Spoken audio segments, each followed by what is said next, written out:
Hello everyone, and welcome to ZeldaSpeedRuns. So today we have the Ocarina of Time Randomizer EU weekly race. This is using the Season 5 tournament settings. So today I'm joined by Ponsari and Yoshikion for commentary, and by Dominic and Waylon for tracking. So thanks everyone, and have a good race. Hello, everyone. Oh, it's been a while since I've done a weekly. This is feels a bit different. It's been a week for me, and I missed it quite a bit. Welcome, everyone, to the appetizer for tonight's grand finals for the Season 5 tournament. I think usually when I commented a race, I want it to be like a full meal because I expect it to be the one race that people get to watch that day. But today we have a very, very big hype match coming up in just a few hours. If you don't know, if some of you in chat somehow are unaware, so I think today I'm looking for some fun, some memes, something to satisfy just the appetite, to leave us wanting more. You know what I mean? For sure, yeah. Like, we do have four, pretty strong runners as far as the field goes. Like, two of these were in the bracket. I think the other two both were in Challenge Cup as well. So, definitely some strong runners in there, and I'm expecting like a bit of divergence in there. But also definitely has that feel of like the warm up for the main event. It's Of course. this is the kickoff show.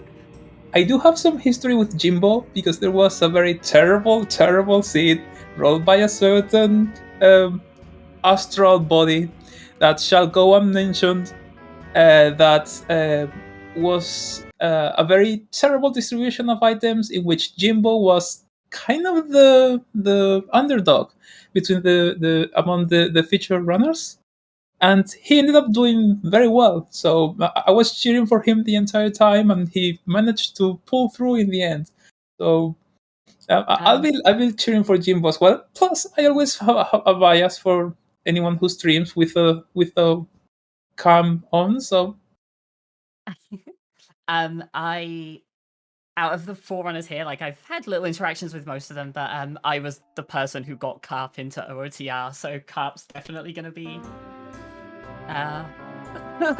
If we're picking favorites, I'm on Carp's side here.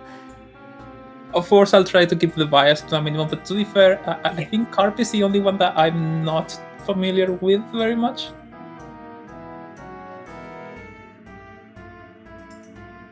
Carp is a very I can talk about habits a lot because I've through the league I've watched countless races and been around kind of seeing these runners rising into the community and everything.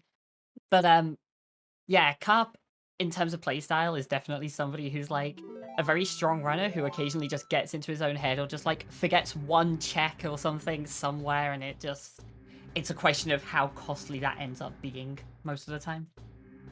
So, like I said, I'm expecting. I'm looking forward to some memes, some fun, some laughs. So, with Nocturne start, are we hoping for a Kakariko start, like a Kakariko spawn, or are we looking for an actual good spawn to begin the race? I will say now, I'm not very memey generally, so I'll leave that to you. I mean, if but there are definitely some that get. Okay, that's a top tier spawn. Okay, that's incredible. That's fantastic. The Valley Loop, which is usually, I mean, if you've been paying attention to the Season 5 tournament, this is a very key moment in which someone might get caught by the gods, and that will mean that they don't get to do the Valley Loop early on. And this may have been the downfall for someone in a recent top bracket race in the main tournament. But thankfully, all of our featured runners managed to grab back Coco and go down to the crate and check it. Although Jimbo skipped. Oh no. Oh no! So yeah, also worth noting for I will be honest, I don't know if this has come up in S5. I know it came up in S4. If you spawn in Child Fortress or near you can go to Child Fortress, then the Kakiri Sword puts fighting the Gerudo Guard into logic, and you can open up the fortress as Child, free the Carpenters, and that can be your access. That can lock both Longshot and Epona. I don't think it's been a thing in Season 5, at least It so came up far, but once in S4, and like 50% of the people watching didn't know it was an option. Thankfully, both the runners did, so it was a really good race still. But Big Pose is dead. Path to Wungoma was something that I missed. There's a hint in Valley. CM seeing in chat. Okay. Okay. So some very similar starts for other runners. I mean, it makes sense if you start with if you start at the Gerudo Valley far entrance, you do the Valley loop. Yeah, not a lot of options from that one.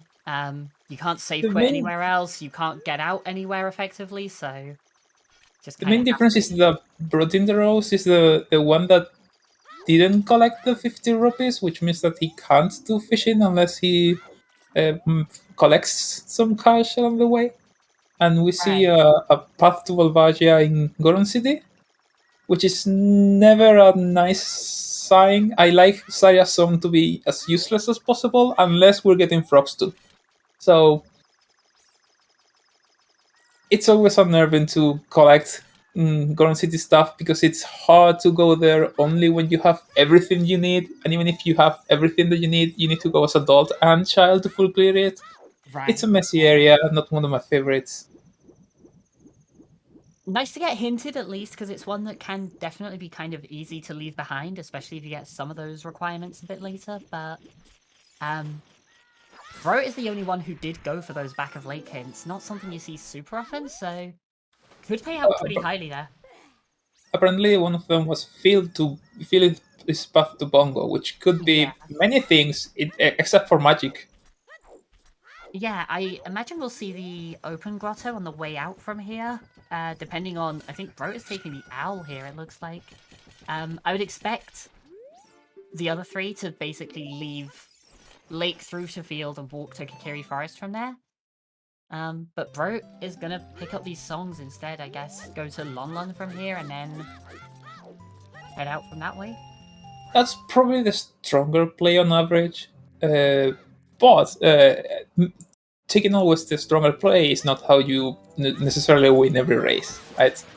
You need to calculate, you need to make gambles, you need to decide what you're more comfortable with, and right on cue, saying about walking to Kakiri Forest, Carp played Nocturne, read the hint, and saw Kakiri Forest is a foolish choice. oh, see, great gamble. I mean, Kakariko is not exactly a gamble. If you have the time of day for Dampe, particularly, I mean, Vanilla Dampe. I actually, speaking of Vanilla Dampe, I played my first playthrough of Vanilla Ocarina of Time this week in like 10 years. And I got first try hard piece on Dampe, so I felt right home. The last time I played Vanilla, I think it was like 20-something. Oh, jeez. Was that in the crate? I didn't see. It was weird. Like a milk bottle or something? Okay, that's... I'm not sure. I didn't see it very well. Nighttime doesn't help it either. Bro collected some... Not the most important thing, at least. Not going to worry too much about that one, but... I mean, it wasn't a rupee, so... Yeah. Or a piece of art, so it's something that could be important. We'll see. Everyone else has Nocturne. We'll get to check it out eventually.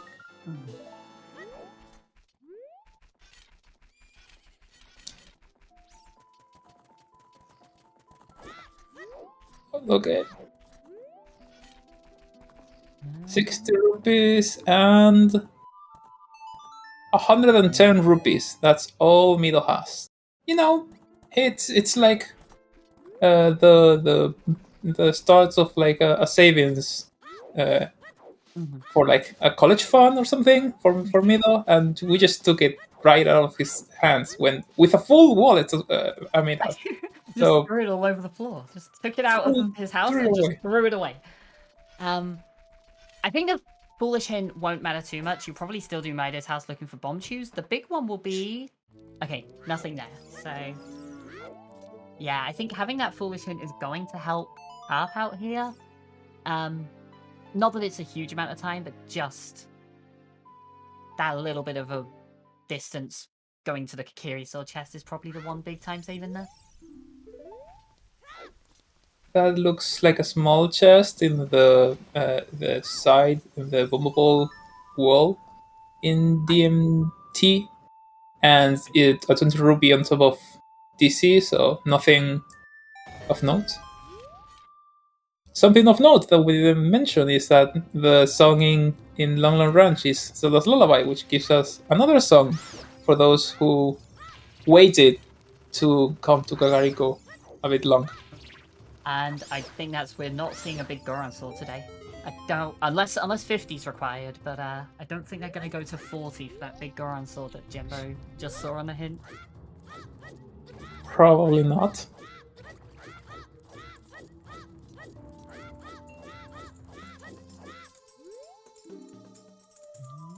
Oh, Minuet?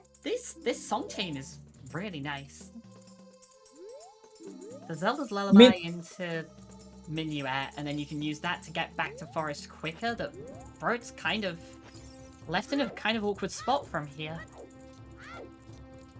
To be fair, Minuet does help with Zarias being useless. I always am a fan of that. Kokiri Forest and Forest Temple entrance logic is always a bummer when you get it. It makes all the hints worthless. And some fashion. I got on Tunic in the Magic Locked check in the Royal Tomb. And yeah, that makes sense. We saw a Sacred Forest Meadow to Twin Rover earlier, so Requiem here. Pretty expected.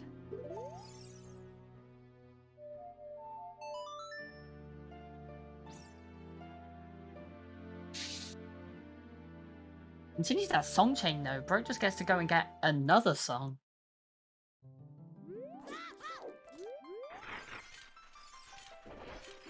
Was a hint that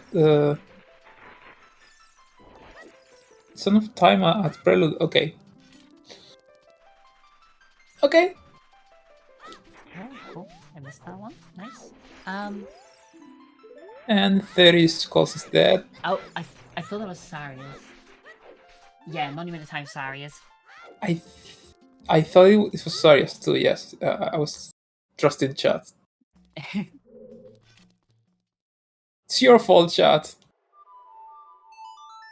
And there's a bonus, so I think basically every useful song is already in our pocket, other than Sun Song, but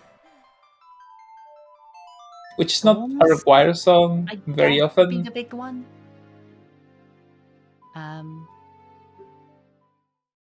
But then Storms is also a weird one, because if you don't get it, you're just like, cool, I can just write off massive, like, one of the best dungeons in the game I just don't have to worry about. Like, I can just ignore this entirely. But if you get it, then you just go to bottom of the well.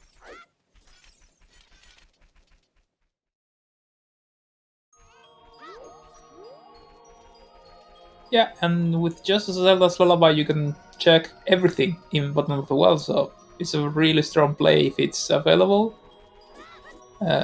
I prefer the extremes, either very early bottom of the well or just AD only bottom of the well.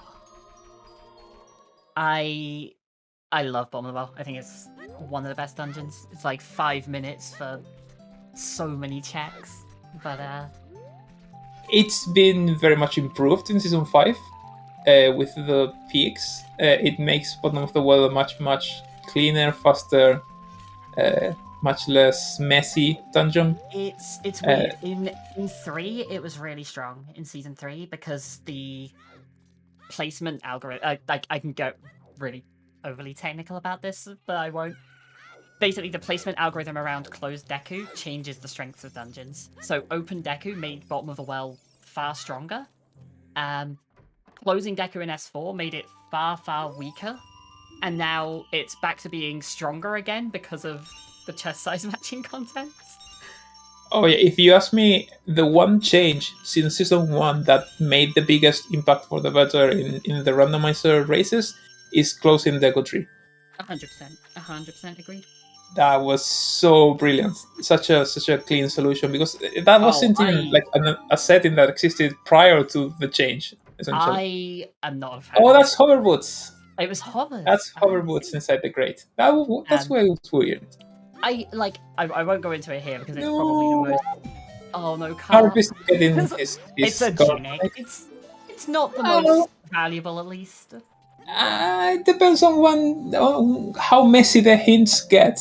If we start getting things that point to magic and or a fire source, and it's just for this freaking tonic.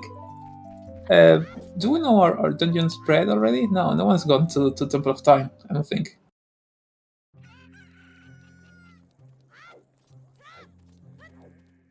I don't think anyone has checked which dungeons are. No. Oh, the Son of Time. So yeah, the prelude was Sarias. Kukos is Oh, dead. there's a hint for it! That's amazing. Okay, so there is a hint that the composer torches are a Goron tunic. Okay. Well, then never mind. I wasn't sad about the tonic itself, more about the info, but if the info is really available, then who cares?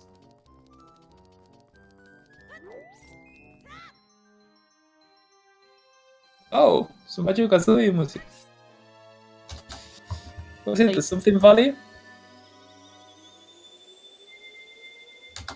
What was that, sorry? The Banjo Kazooie music from Bro. That's the up 2 3 4. Up 2 3 4. That's I played that recently for the first time. I played that recently for the first time. It got stuck in my head.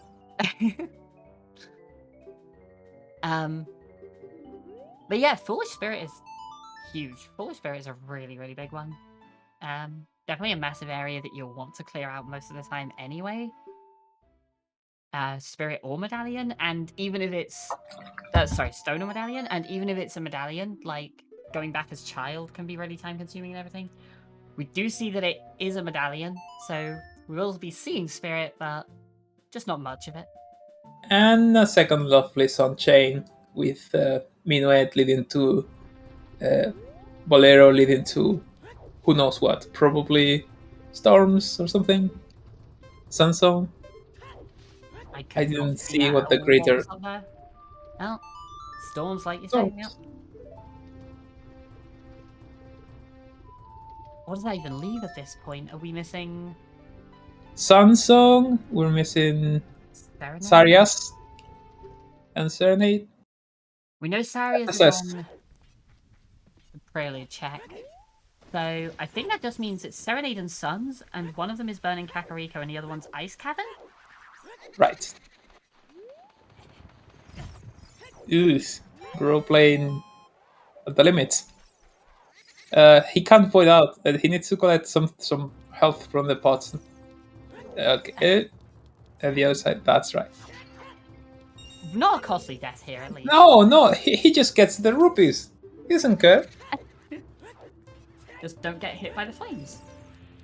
But now he's going to die when he voids out. He doesn't have Son of Time. It's a couple of seconds, it's fine. He's doomed to die.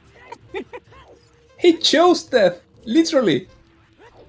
There was a heart, like 2 seconds from him, and he chose death. Death is just a mild inconvenience. It's like, it doesn't matter here. We can just take the hit and move on. No, he could have chosen to take the hit and move on, but he took a death. Oh, struggling with that ledge a little bit, but I don't know why Chuck is Monka S-ing and Monka Wing. It's not something that might happen, it's something that will happen. Bro chose death. Well, unless he gets like a Piece of heart in the chest and piece of heart. no. Ah, Okay, easy. what do I know? Perhaps seen it as a key on child side, but not able to get it yet? You don't have choose, you don't have rang, right? Trying to No look at the two choose. chests. Just trying to look at the chests, see what they are, and then get out. So the other one was a key, and what's this one? Haven't seen that yet, but cannot see anything on. Okay, I assume he saw it, but I don't have a clue.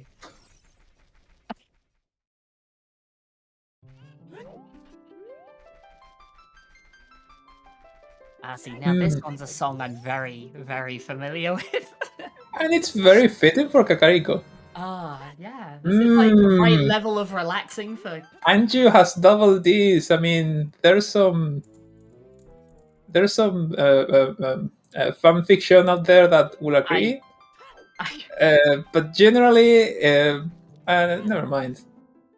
We're gonna get to do the adult archery game on our first path through, which is not all that common. Oh, this is one on the archery.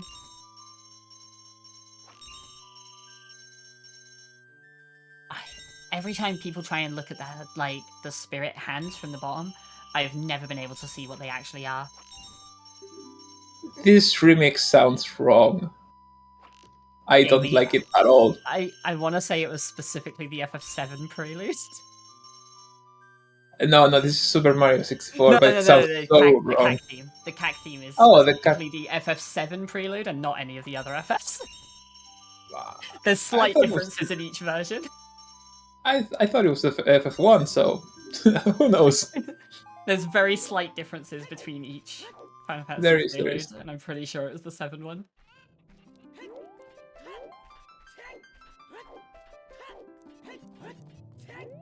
Oh no, I agree with chat. This is FF4. No. Yes. No. Yes. It is. It's 7's intro. I'm 100% on it. Oh, Wallet. Yeah. Wallet is nice. Actually, Wallet is incredibly good. They have Requiem, so now that's access to buying bomb shoes. Do we know adult spawn?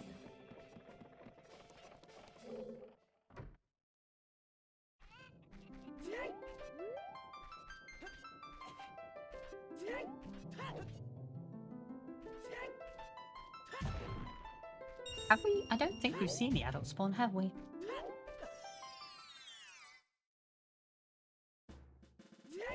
Because even with Requiem, buying shoes is not the fastest trip. Right. Oh, well, never mind. Now you don't. Now you definitely don't. Right.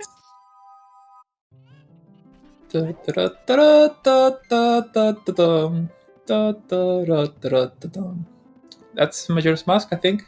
Yeah, Great musical selection in general. Very classic, but very good.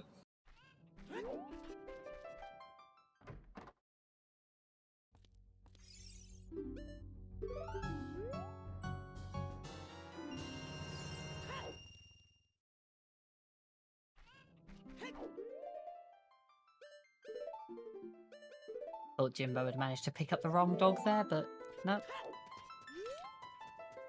Richard is the only dog. You know, Rufio and Open Grotto in CAC. Some people in chat were saying, it took 20 minutes to get here. I mean, it's relatively fast. I've seen almost 2 hours into the race the first time some people got here. If you start really far away and you have stuff to do, there's no reason to rush here. It's not like this is the most dense location ever. It's just very convenient and easily available. I think a big thing is, like, your early game is always going to be focused around trying to pick up songs. And so the question of how early you get to CAC depends on how many other songs can you get along the way? And I mean, we said earlier there are 2 songs we don't know about at this point. Broke picked up a lot of songs. There were a lot of warps in this. There were a lot of checks in each of those locations. Just like 1 or 2 little checks in each place, but like a couple of checks in the graveyard, a couple of checks in Lost Woods.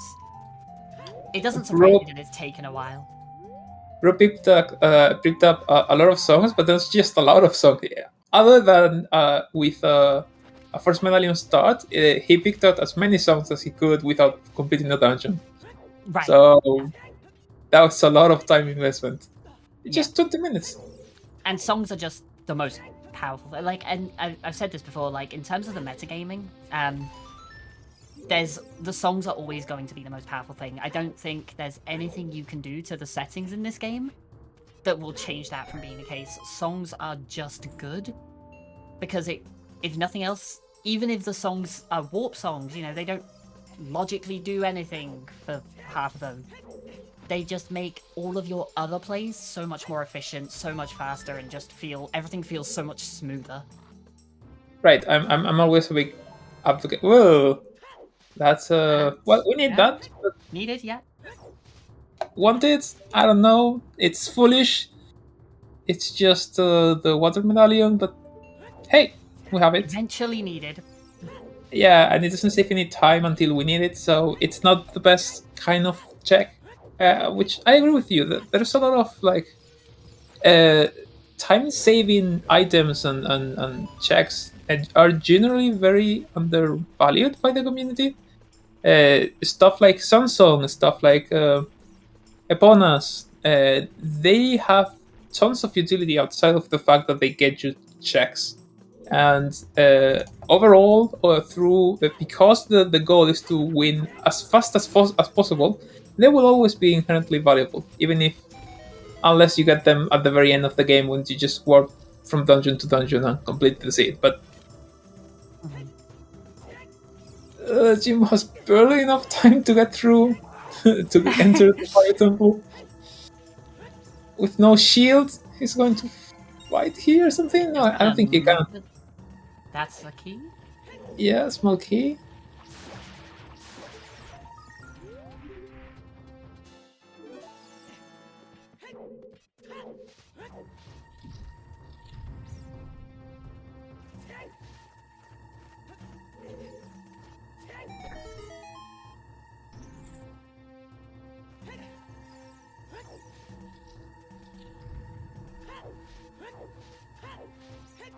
And just a recovery heart. So nothing in Fire Temple. Neat combo, didn't pay off. Arp is already at 7 skulls there, and I know this is his playstyle. Like, I've spoken to him about this quite a lot. He pushes skulls very aggressively. I'm the complete opposite. I don't think skulls are a particularly good check to go for most of the time. If you do want to push those skulls very aggressively, that bug in a bottle is one of the best things that you can get. I think in 5 of the past 10 races that I've watched, the vanilla bomb bag chest has been a big chest. I don't know if Roundabout is biased towards that chest for some reason, but I'm starting to notice a pattern. I've said this before, like, I won't go on about the closed Deku change to metagame and stuff, because I could rant about that for hours, but the thing is that it will make Dodongo's Cavern just the strongest location in the game. But it basically was the second best location after Deku. It was already, honestly, I think it was already the best. I still think it's better than Deku in S3 League settings. It wasn't the best because you need bombs or strength or a hammer or something to really do stuff here. Bombs, and you need or nothing for Deku. Or hammer or choose or like right. The amount you get in there, and it's so efficient. Right. It was incredibly strong, but just the fact that Deku is available and almost 100% full clearable just by going to Deku. There wasn't even like a spawn shuffle, so you just turn right instead of left, and you just beat the dungeon before you even start trying to think about your route. It was very, very strong. Oh, if you're just rushing to Deku immediately, I think you're not thinking enough about the route, though. And, like, the rupee counting is important. No, but that was a viable play. Oh no, I think going to Deku early is good. Don't get me wrong, I'm not saying it's bad, but yeah. I'm not gonna go on to that. I could rant. Right. I've had that conversation. I feel like every week for the last 2.5 years. I'm not gonna I'll hold off on this one. Fair enough.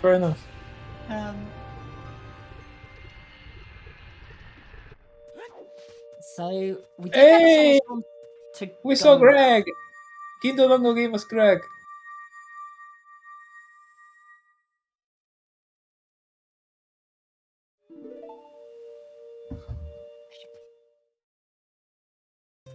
We did get the Song of Storms in DMC past Agoma. I really wonder how long it is until they go to bottom of the well at this point.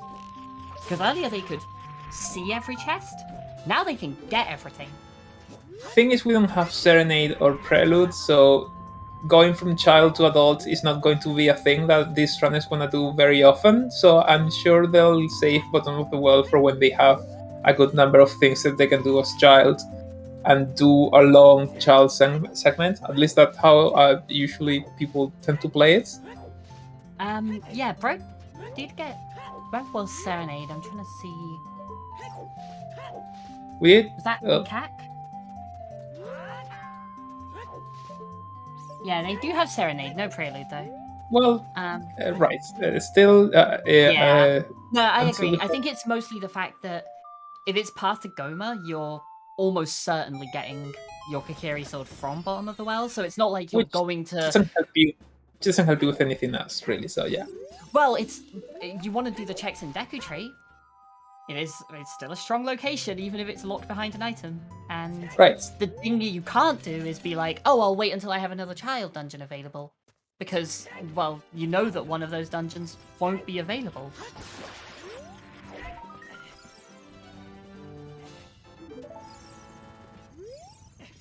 Barring, of course, some very wonky slingshot logic.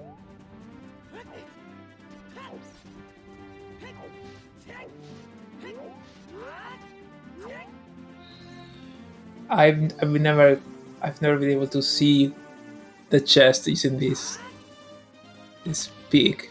Apparently there's a big chest according to Bro, because he's actually going into the maze.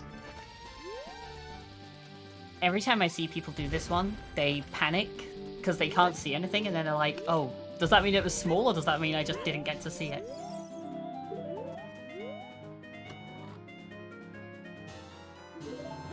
And the bomb refill, you know,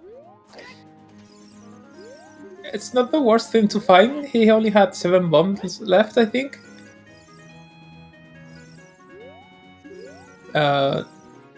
Bro seems to not have seen the left check. Yeah. I feel like from where he was there, he would have seen the chest if it were a large chest, so I think... That's why I'm confused. I figure if you can peek all 3.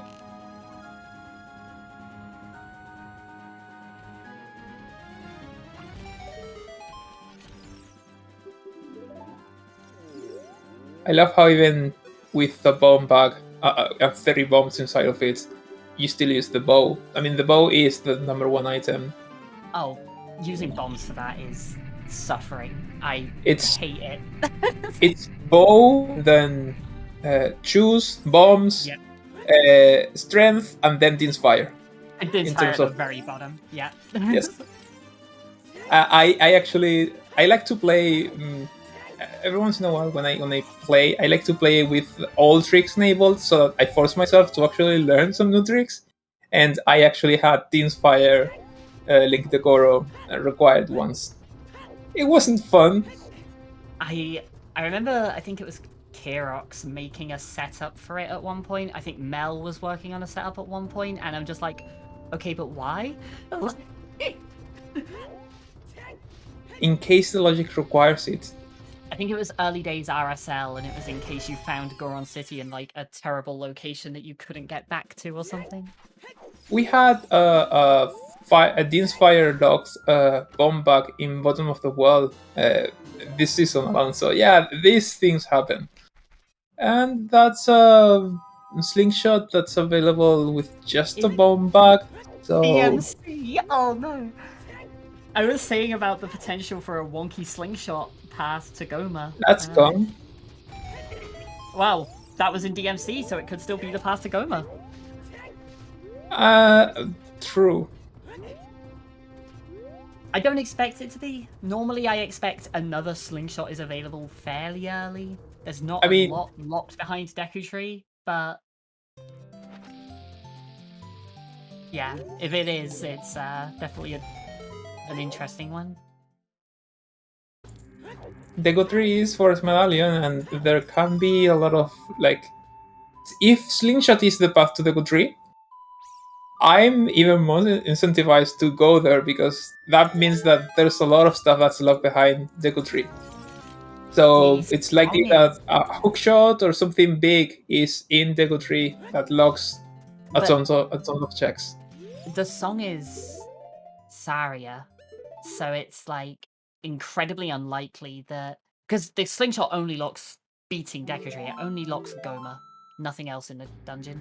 So it's the odds of it being on Goma, target in the woods, and then you're like 2 Saria lock checks, having an item that locks both slingshots or the other slingshots is very unlikely. I'd still be prioritizing bottom of the well here, I think. If I've learned anything throughout this week's commentating the EU Weekly is that Randobot doesn't understand what the odds mean, and it just does whatever. Statistically speaking, Saria's is very unlikely to matter. So naturally, that'll be the path item in Goron City. Will be their first hookshot or something, locked somehow behind Deku Tree with the slingshots. But yeah, at least from a runner's perspective, I think you generally just have to play the odds. And at this point, the odds. Our options so far are Storms, the Slingshot, and whatever's locked in the Double Magic Fairy, right? Yeah. As far as path to Goma. Yeah. So you do what Brought in the Dose is probably going to do, which is bottom of the well, and see if that's your path. And if it's not, then well, Slingshot is. Yeah, I know we just saw Devin do the. Oh, sorry, was it? Carp did the DMT Storms Grotto. I don't know if we've seen the Kakiri Forest one, and we definitely haven't seen Frogs one. But you just do bottom of the well before that, I think. It's just push that density, it's more checks per minute.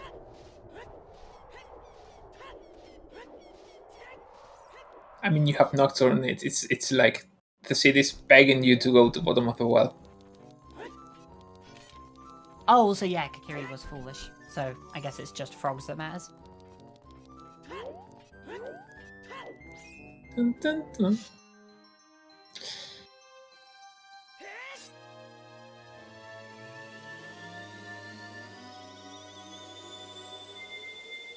So Daredevil had a plan. I'm collecting the hover boots, and then there's no part 2. He's been thinking for the last 30 seconds. What do I do? Where do I go? Which song do I play? And finally, he's decided to go to the crater. I don't think Jimbo ever bought a shield, and apparently Daredevil hasn't bought a shield either. Jimbo got the mirror shield, so I don't think he ever actually bought the hidden shield. I know he was. Okay, it's just a Lego shield. Speaking of shields on top of the volcano. Yeah, these players. Okay. I don't think we're getting the Zora to nick this seed. No fashion percent. Stone Water Goron Tunic. Probably not the most valuable. So that And dog this playthrough, interfering with every bomb there. I did learn in this playthrough for Vanilla OT that if you already have a Zora tonic, when you talk to King Zora, he offers to kiss you. Yeah, Um, yeah. that's fun. That is one of the best lines to see come up if you play with text shuffle in the randomizer. Oh, Where you like target an enemy and it's just like, how about a kiss? text shuffle is one of those uh, settings that I've never even considered because what's the point? Yeah, it is generally pretty bad, but when it's good, it's hilarious. Right.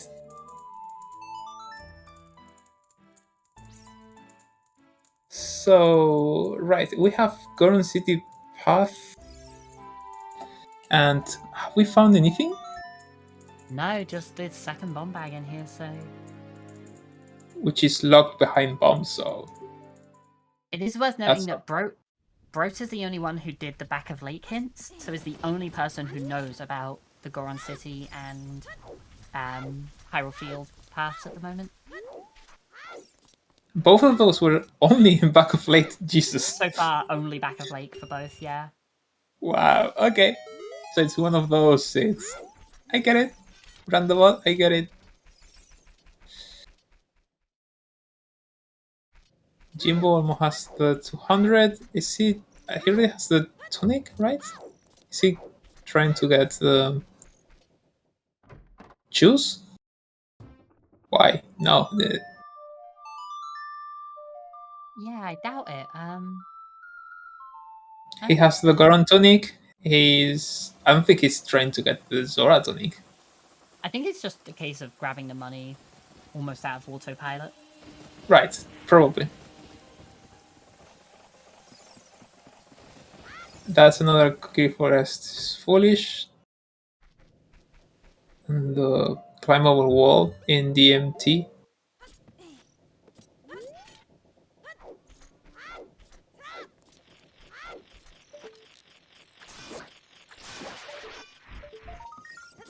So Devin, playing a little bit of catch-up, had a much longer child section than the others to start. And he's about to solve the no shield situation. Team Never Buy a Shield wins this time, which is very rare in Season 5. I think it's rare in general. It didn't used to be so rare because since you collect everything, the free shields were somewhat common.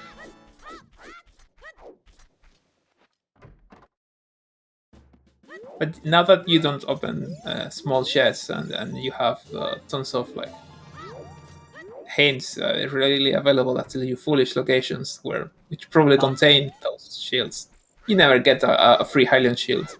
I'm gonna say something that is absolutely not a hot take in the slightest, and I'm pretty sure it's just the standard thought for most people, but never buy a shield was a meme.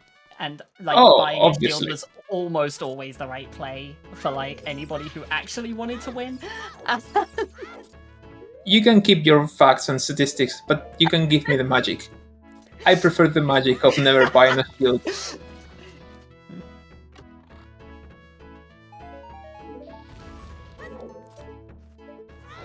Oh, another big chest in WoW.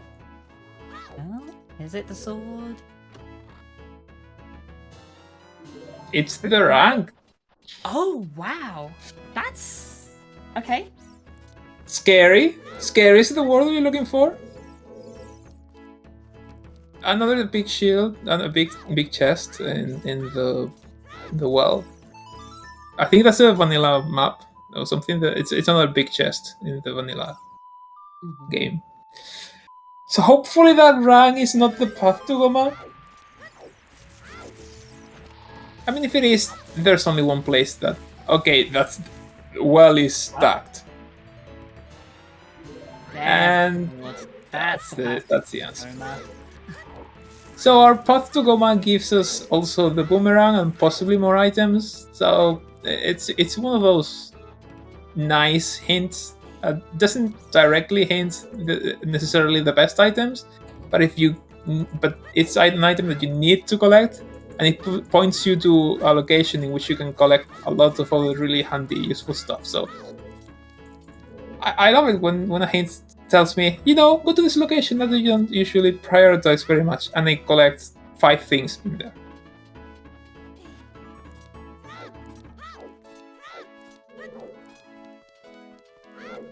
Just seeing it mentioned in chat, Cup doesn't have the mirror shield?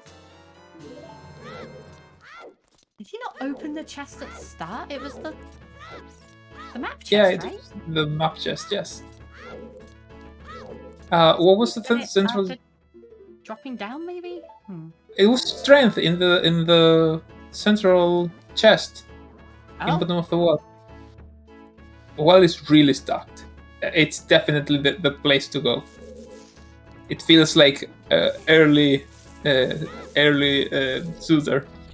It's a lot of checks in a short amount of time. It's a really good location. Plus, you get the Kokiri sword right here to fight a Dead Hand more conveniently. League logic, let's go.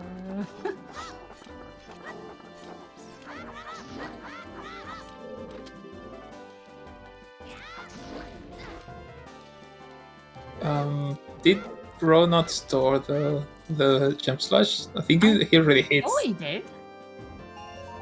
But that looked like a lot of him. Apparently there's been a patch that I missed in which they buffed the Death Hand HP. But anyway.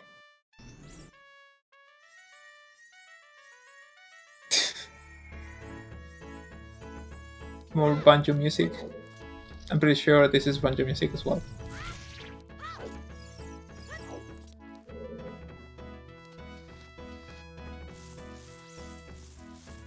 I'm curious on the Child Goron City here, because you're going to go to Deku Tree.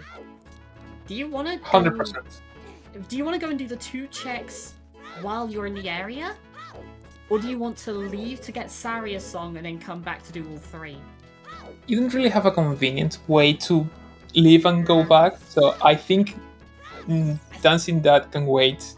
I think I agree, yeah. Get the first 2, and then if you have to go back, you have to go back. But if you had something from GC that might be the path, then maybe you wait until you can full clear to get the full information. But since you have nothing, I think making a gamble and thinking it's probably one of the other checks is the more reasonable play. And another slingshot here. Oh no! Bro's going to have to stop at the Kokiri shop. Doesn't have the money Of course. And French Vanilla Lens was true. But of course there had to be a 4th item in bottom of the well, because of course there was. That well was, even in terms of bad items, second slingshot or whatever, that was Boomerang Kokiri Sword, Strength, second slingshot, and the lens. Like, I know I said bottom of the well is good. I didn't mean that good. There are what, 11 checks? Yeah, 11 checks in bottom of the well. There's power in the seed of commentary. If you say anything, you can call it into existence. Oh no! Bro fell through the... Yep, got it through the wall. Nice. Yeah, but he still missed the second hint.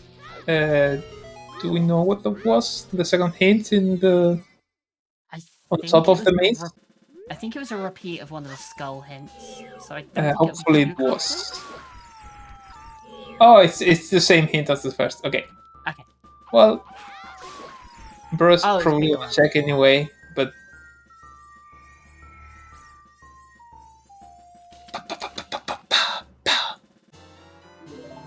That's the Bremen Mask song. Yeah.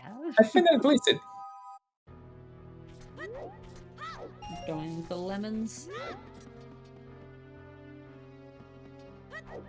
I need to get into Rando. I've been saying that for forever at this point. It's a weird one. Like, it's I played it once, but it was the first like co-op full sanity they did, and that's the only time I played it. There are parts of it that I absolutely love. There's parts of it that I just don't care for at all. It's a weird game in general, and the rando in particular. I've watched races. It's pretty hype sometimes. It's pretty boring other Oh, yeah. times. I don't know. I'm friends with a bunch of the people who are like in both OOTR and MMR communities. And MM is like my favorite Zelda game, but for some reason I don't know, the time mechanics in a randomizer have always just thrown me off.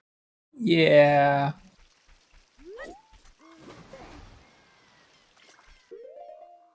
Plus, I don't know how I feel about the Sun Song being available and usable, things like that. There's something off about MM Rando. I like it, but I think I'm probably staying on the spectator side.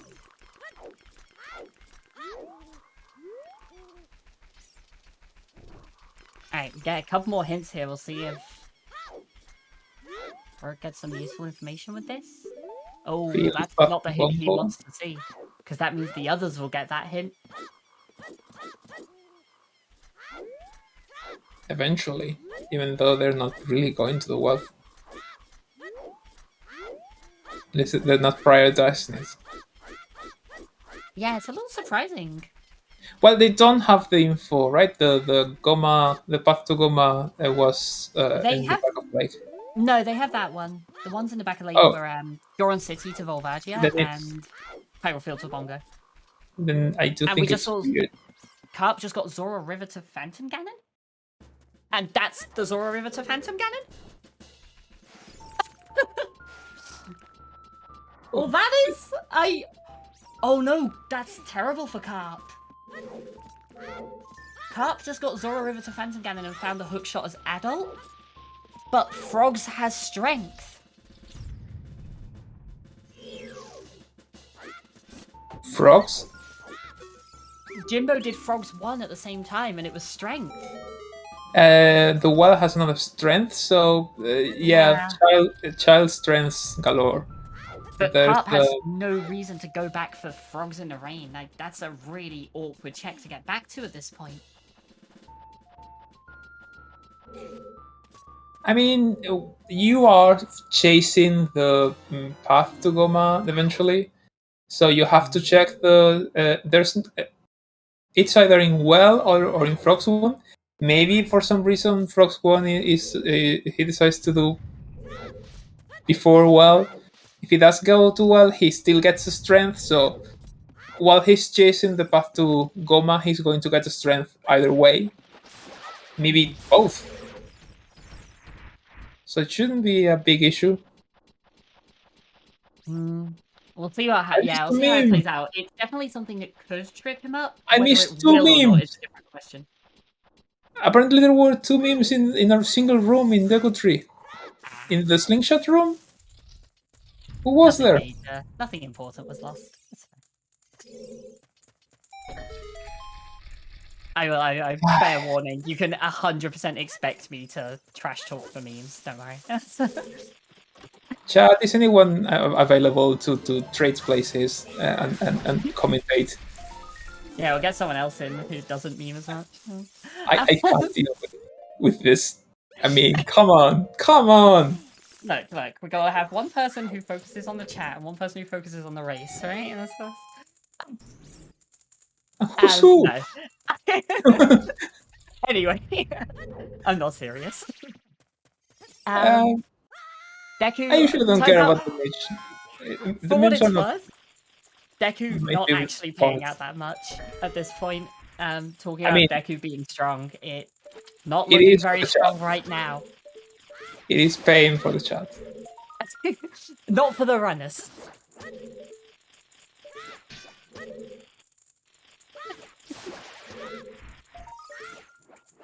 I am curious why Harp is in ice. That's It's a small chest on the left side of the maze. Confirmed.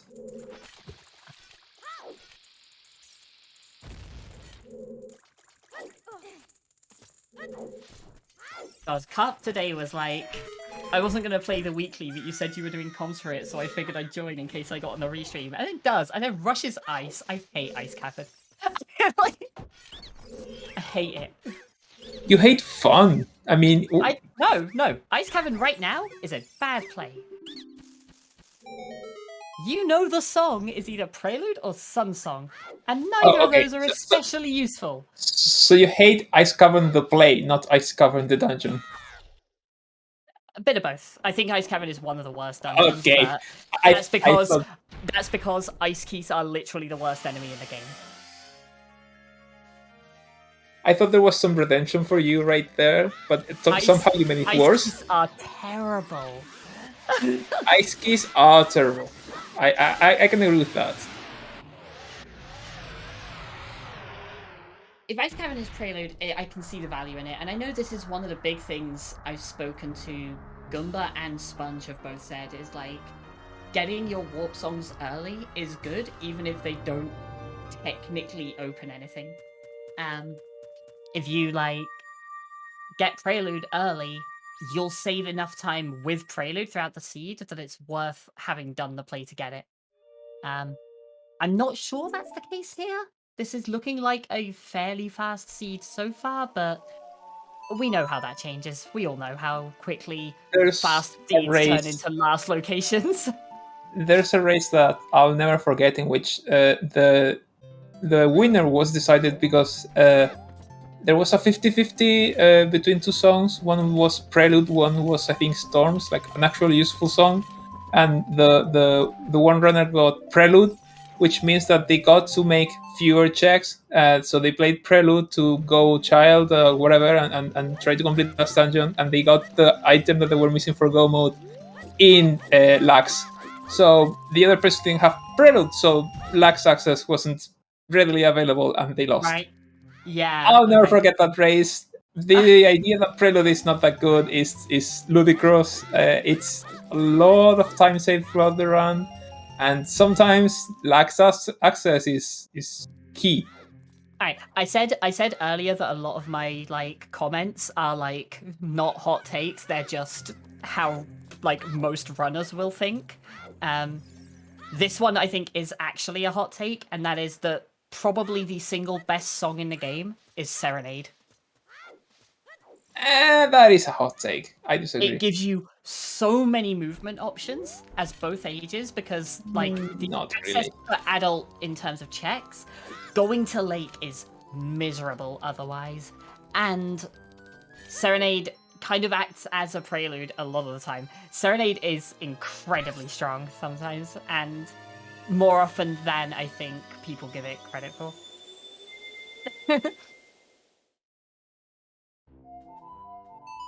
That's my actual hot take for the day. Now I'll go back to these mild lukewarm takes like ice bad and bottom of the well actually good.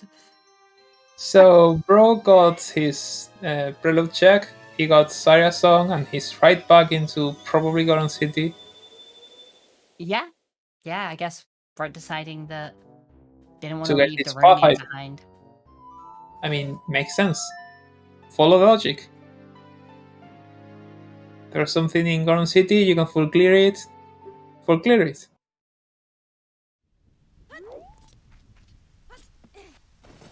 It's Everyone a else. where I think you've got a 2 in 3 chance that you get the item in the other checks, but the time it takes you to get to and from Temple of Time at that point isn't that high, thanks to Serenade. But yeah, I can see the merit of both plays, honestly.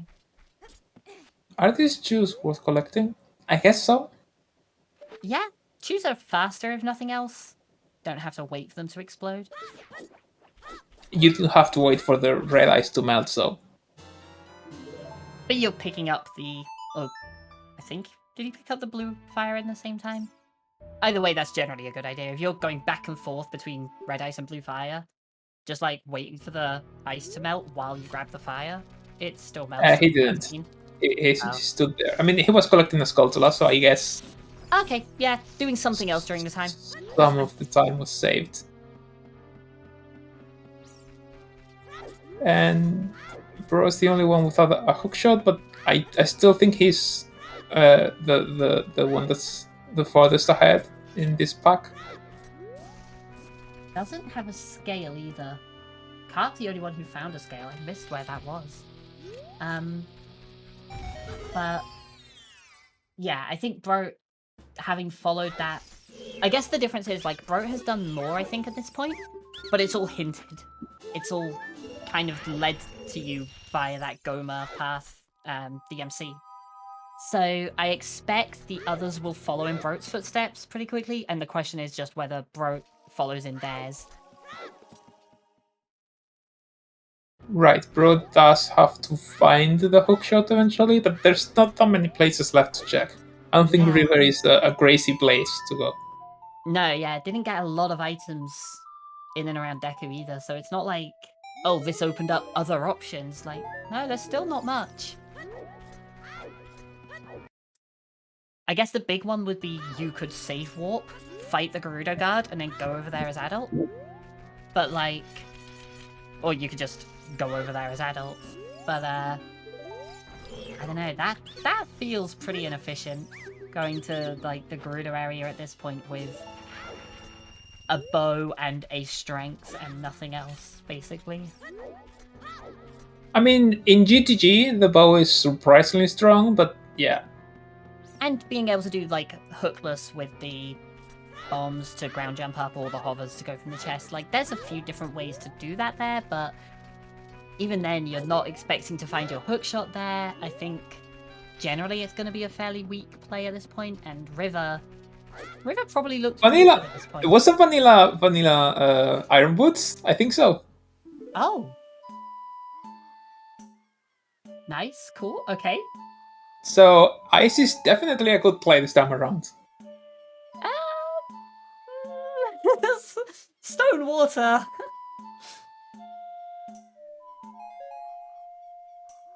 Yeah, we have one more check that we can do. That's locked by Ice, behind Ice, other than the Water Temple, which is the Sunstone Grave. Not the best song to get there. At least not at this point. Carp and Devin here both making the same play of dipping into Forest without strength, and that's going to be kind of unfortunate for both of them, because this is a pretty big time loss when we know there are 2 strengths available, just waiting for them as child. To be fair, without a strength you can do a loop that's kind of isolated from the main dungeon, so you don't really lose that much time. Yeah, it's the time getting out of the well versus the time going back into Forest later, but still a bit of a time loss, not a huge one, but the others will just be able to sweep through Forest in one go.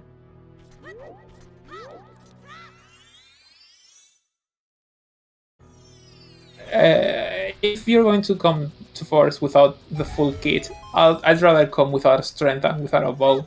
Oh, 100%. 100%. So, yeah, you know, as far as Forest tips, this is not the worst. And it's progression, because it's a required dungeon. Yeah, it's all the downside of a Forest dip when the others... You have hover boots to do the gorgeous skip. The 2 runners on the left will not be dipping, they will just be clearing, whereas the 2 on the right will be dipping, and it's a question of kind of how much that costs. I don't expect it to be a huge amount, but it's something. I think it's basically nothing, because they do have... Oh, that's the path to Volvagia. Very straightforward, very boring. Rewarded for the 1 in 3, though, going to get Sarius first. Very much so. Iridia normally is like, goes into Fire Temple like, I don't have the legendary hammer, and it's because he gave it away 7 years before. True. It's kind of like the anti paradox letter. It's it's the senile Goron. I don't know what to call it. Yeah, he just lost his memory. He just forgot that he gave it to you.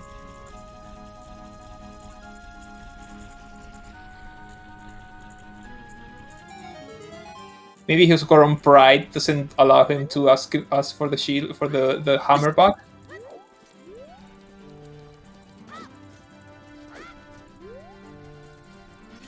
Was there a strength on the island chest? That's amazing. Oh. then That's everyone's gonna huge. hear it. That is actually incredible for them as well. Both Carp and Devin will absolutely love that. So the big thing here was, I was talking earlier about how Frogs in the Rain is like this one-off isolated check that's kind of difficult to get back to, and you need Strength 2 for this seed, because eventually you need to beat Spirit. They're going to go to bottom of the well eventually anyway for the Kokiri sword. That's the long shot. Hinted. Is this a jet seed? I mean, everything's kind of on the way and very much hinted, and the scale is in the path, which is also in the path in the Garden City path. So you're very much incentivized to get it. I think this is kind of a jet seed. Wait, they can beat Forest. Brot can beat Fire.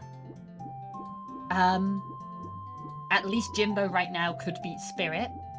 The only item we're missing is that Bins that is apparently in the Tektite Grotto, which Carp got the irons for. Right. This is effectively glow mode on our side. We are in no mode and everything was either directly hinted or in an area that's path to another place. This is very much a jet seed. The challenges now will be kind of where the light arrows end up being. There are a few places that could be bad. The obvious one would be on Carp and Devin's side, Light Trial would be bad because of that third strength. For Jimbo, Brot, and Devin, going to Ice Cavern is kind of one of the challenges here. But for the most part, yeah, we have a lot of information and more importantly, a lot of direction. These hints have been incredibly powerful. And if Carp beats Forest here, checks the hints at Deku Tree, the first one there is Hyrule Field path to Bongo. So Carp will pick up that missing hint to get the Dins.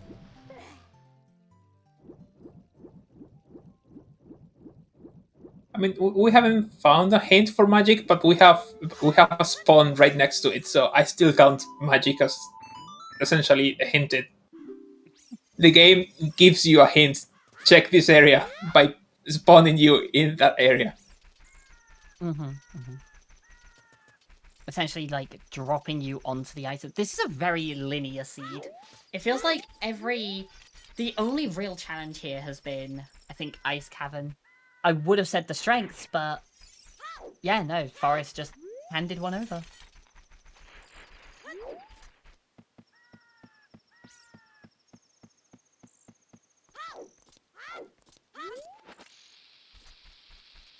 Where was the other scale? Do we have to go to Ice Cavern? There's one in, Zora Fountain was the one that Carp got. Where was the one that Brot got? Was that Garden City? Yeah, the bot in Garden City. So yeah, we need to go to that area, to either Fountain or the Ice Cavern. So it turns out that going to Ice Cavern and then just doing the straightforward, reasonable play is the way to beat this seed in record time. So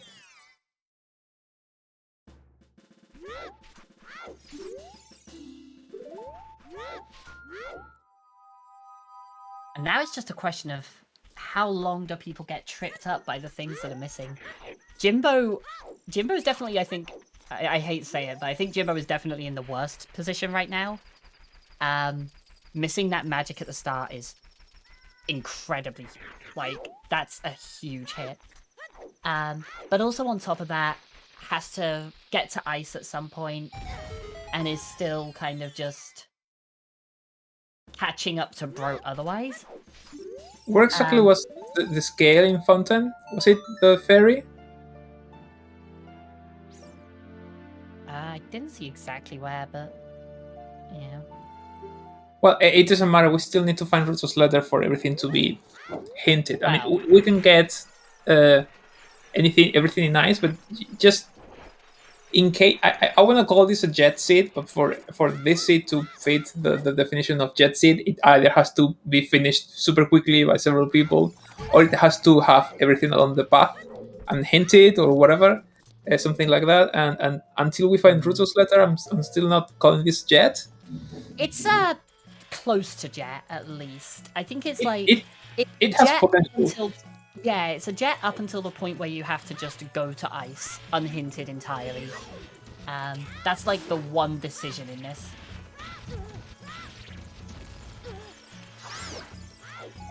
I'm okay with lights not being directly hinted, by the way. We have a guaranteed hint in Ganondorf, so. Jet adjacent. Okay, I'll buy that.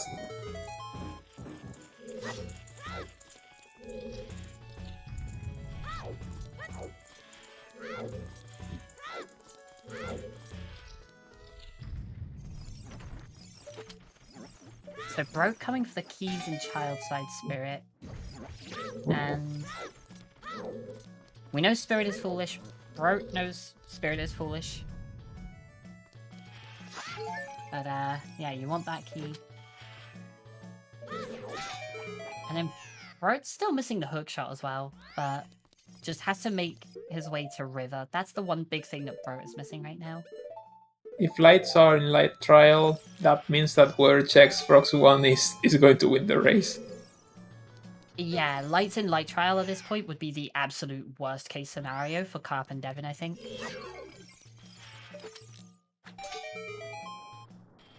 I think there's probably 35 people in this race out of the 36 that enter that are going to hate lights in light trial. Jimbo and Broke both got the frog strength at least. Okay, 34 then.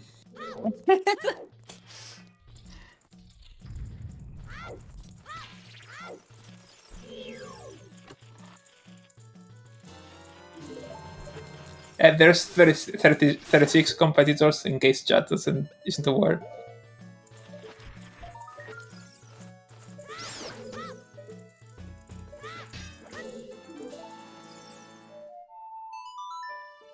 Love that strat to collect the Sculptural token. Kind of tricky and inconsistent. I don't know if there's... Okay, Jimbo has the golden contrast already, Jesus. It looks so intimidating. It's like an item that you're not supposed to get until the very, very end of the game. There you collect it, and even in the random, you need 3 copies of the item. It's as endgame as it gets, essentially. Everyday item with more than 2 stages is just a bigger wallet, a bigger bomb bag, a bigger quiver, stuff like that. But the golden contrast is almost like the rarest item in the randomizer. It's also just like that kind of extra factor of it usually doesn't do anything, but when it does, it's pretty bad. You don't want to get to Ganon's, get the hint that they're in the castle and only have 2 strengths.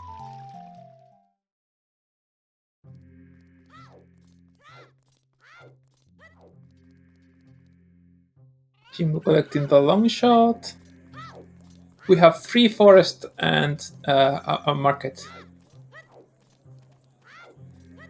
Oh, bro, go and check the castle fairy. I think we got a hint for this earlier somewhere, but I don't remember where. I don't even remember the hint, so you're ahead of me on that one. I just wrote them all down. Fair enough.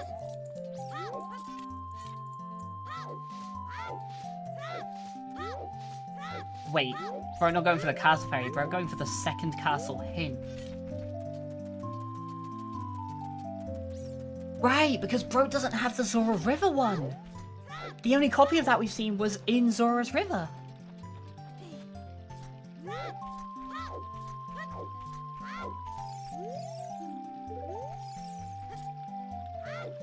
$50 dead. Are we Do actually know the Storm's Grotto hint? Are we actually seeing this? Apparently, I mean, there's no other reason to come here.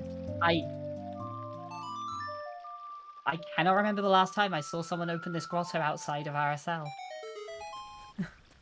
Like, the skull is shuffled or the grotto is shuffled. Fine, yeah, makes sense. I cannot remember the last time I've seen it in kind of more standard formats. Oh. TMT Foolish. A little late for that one. Yeah, But it was a hint. everything. every location locked by Son of Storms is either hinted foolish, or it contains a strength upgrade. One of those two.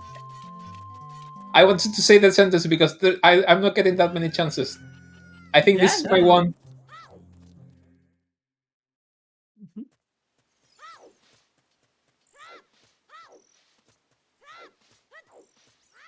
No, like, yeah, I think it's pretty rare scenario for sure. Like 50-50, do you get strength or do you get a hint that it's foolish?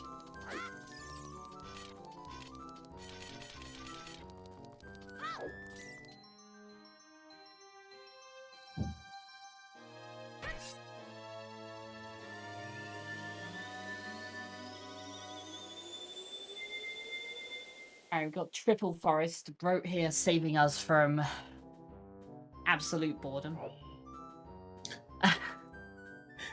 I caught myself yawning, and I was thinking, I'm not tired. Why am I yawning? And then I realized I'm watching Triple Forest Temple. I think it's a bit of Pavlovian conditioning. Forest Temple is boring. It's very much straightforward. There's not much to it, but I don't think I'd find it as boring if everyone wasn't always commenting on how boring it is. Yeah, But no, for sure. Yeah, sorry. The fights with the Poe sisters are what really kill me. I mean, Yeah. very slow, very silly, very non-dangerous. I definitely think the Forest Temple stuff does get played up a little too much. It's mostly boring from a runner perspective. I feel like watching it, it's like the same as most dungeons, but just playing through it, there are like there's no thinking, there's no decisions to make. It's just you follow the same path every time, pretty much. Oh, Devin, I think, went for the one cycle there and didn't quite get it, and is now getting some rainbow sparkles. Oh, did get it there though. Another thing that I learned through my vanilla playthrough is that the longer the rally, the tennis rally that you get with Phantom Ganon, the longer he stays stunned. I thought it was a set time. Yeah. But no, if I got four hits back on the rally, I got 4 hits with the 4 slashes with the sword, and if I got just the one, then I got just the one slash.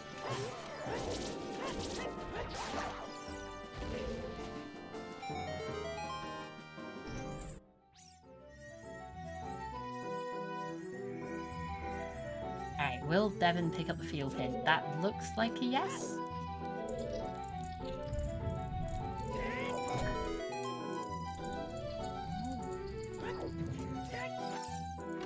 So Devin now with the hint towards the Dins, but doesn't have Iron Boots. And also, nobody other than Broke has the Goron City hint still. The Goron City one is still incredibly valuable.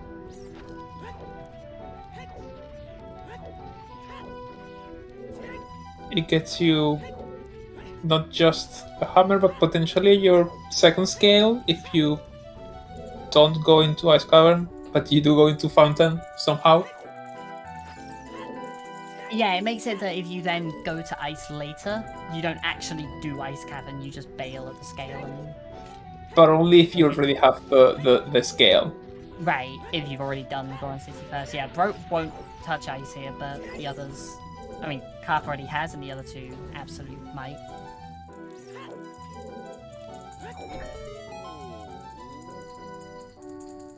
I'm curious where this other... The scary thing is that Bro won't go into Ice, which means that he won't know where irons are. The scary thing is the central pillar being light arrows then. So unlikely though. I think the scarier thing would be like if you got even then actually I was gonna say if you got a hint towards the lights that I guess yeah if you got like lights in I don't know actually no there's nothing. Yeah, I was gonna say like something that would require an extra item. That item could what then extra be an item? ice. But the only extra item is Ruto's letter, which cannot Ruto's be an letter. ice.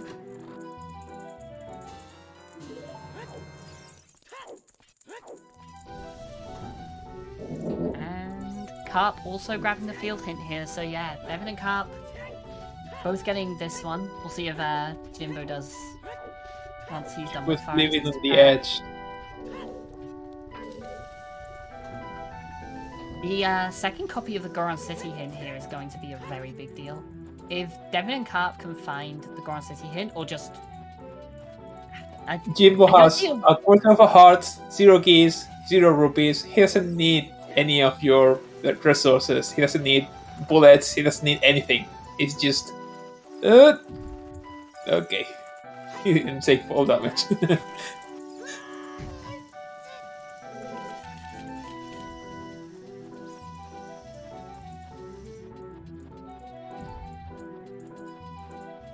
Jimbo's fight with the bow sisters might actually be scary now that he's at a quarter of a heart.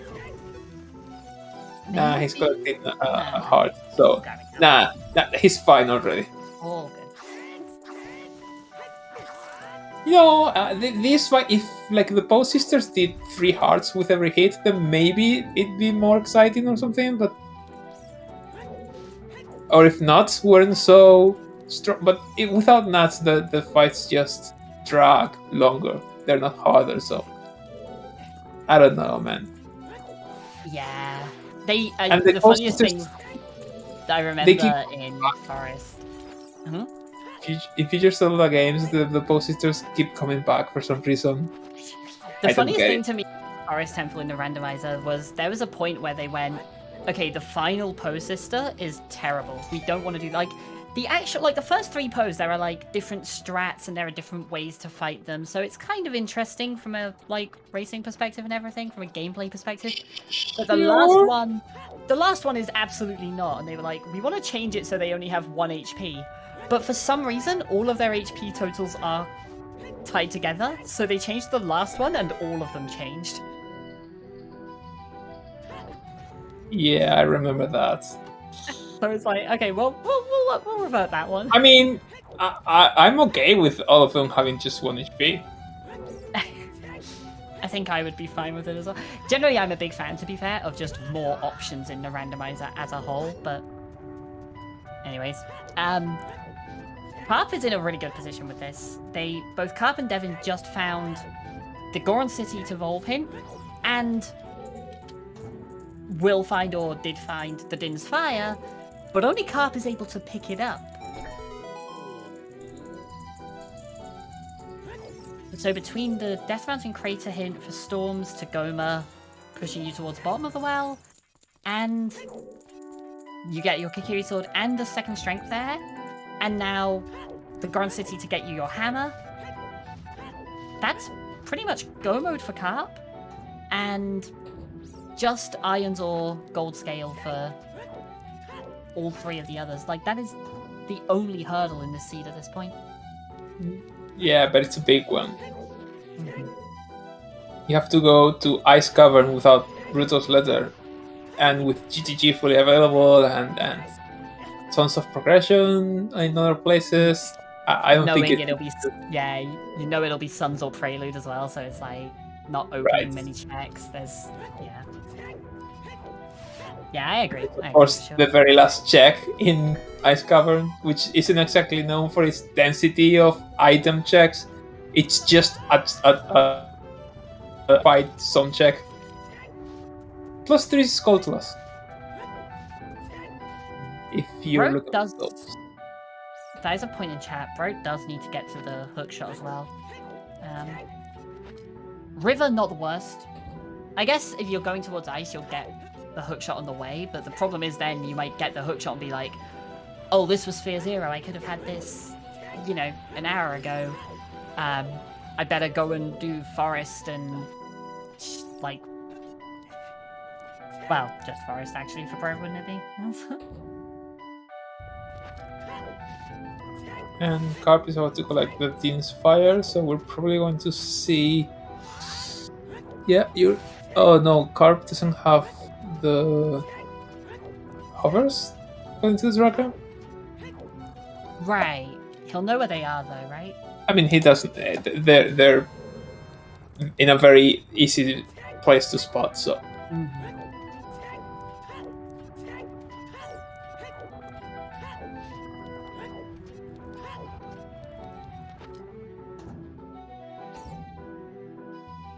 And he has the long shot from Forest as well, so he could just play Nocturne, head over there, grab him immediately. Right, and play Nocturne again.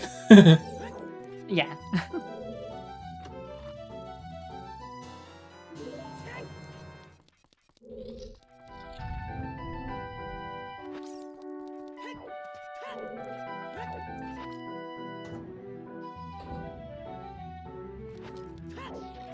Oh, Jimbo, no!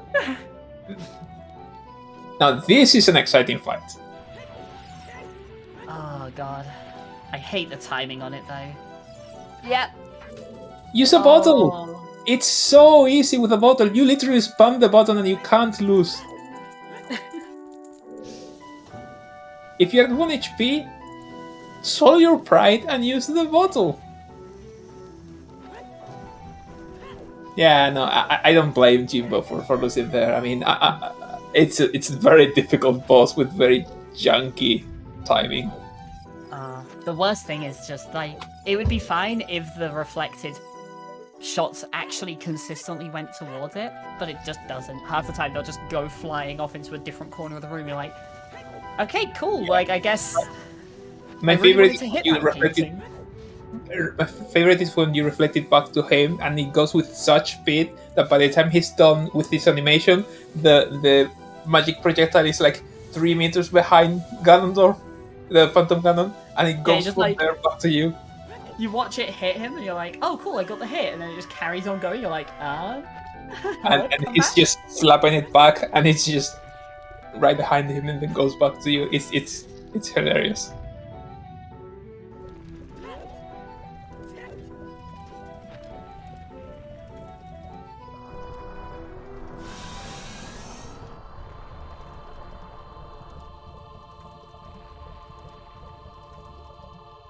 There's some ominous boss fight music.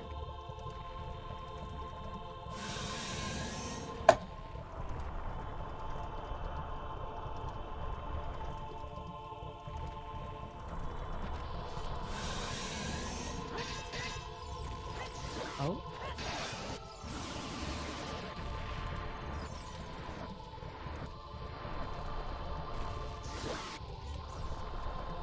And Devin, it's worth noting, didn't go back to pick up Saria's, so... Oh no, wait, Devin doesn't have the Kakiri sword. He's in Grunt City before doing Bottom of the Well. Ooh. Okay, well, he'll get a scale at least.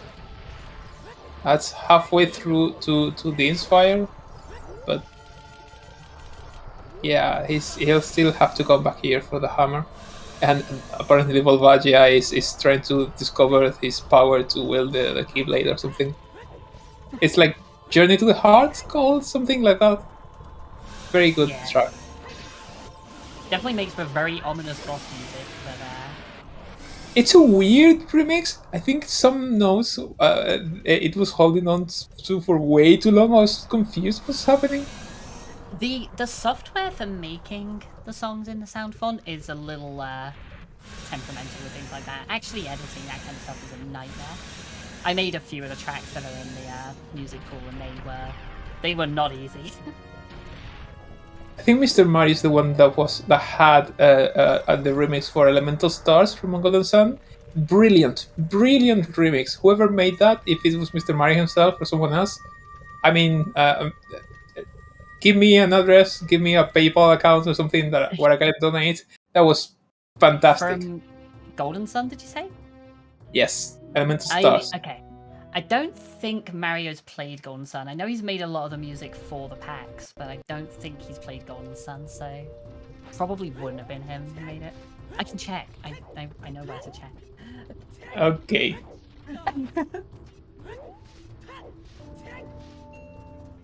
Who's the most ahead? It's probably Mr. Carp, because the thing is, the only out of the way check that they have to do is either Zora's Fountain or Ice Cavern, and Mr. Carp is the only one who actually did it.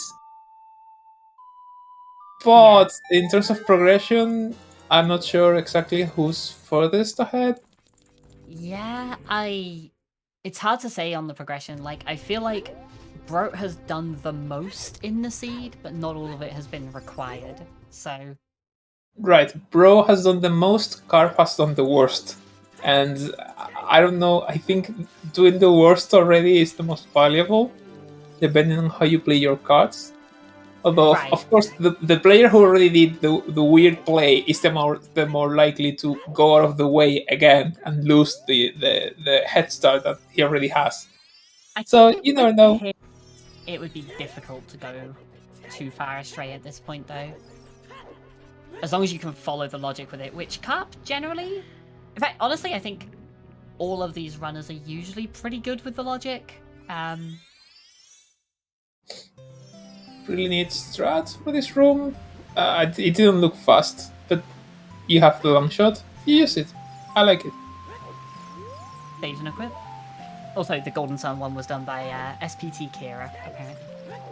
SPT Kira. Got it.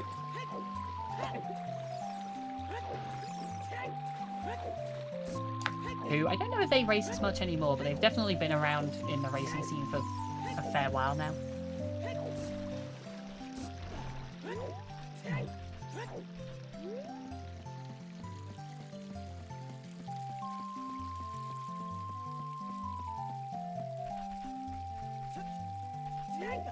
Yeah, Devin is confused about that item, thinking, what do I do? But you need to Yeah. complete the water, man. There's a lot of stuff here. Like, Devon's definitely going to have that panic for a second of, okay, And I can do Bro all finally of... got the hook shot, Oh. and he's also happy. Um, That was a lot of shield flicking. Yeah, Devin definitely going to have that kind of panic of like, okay, am I meant to go over to like the Gerudo area now? I've got strength 2, it's path to Goma, and the answer is no. You just open the Kakiri sword and don't care. And Devin immediately out. He knows, yeah. He's going to miss out on the other scale, right? Or did he get? He did. What was? He's got the one in What the was? Goron pot, so... No, there was a lens, and what else was here? Lens, boom. He got the boomerang, so lens and another slingshot. That's fine. Okay. Right, so he got everything important.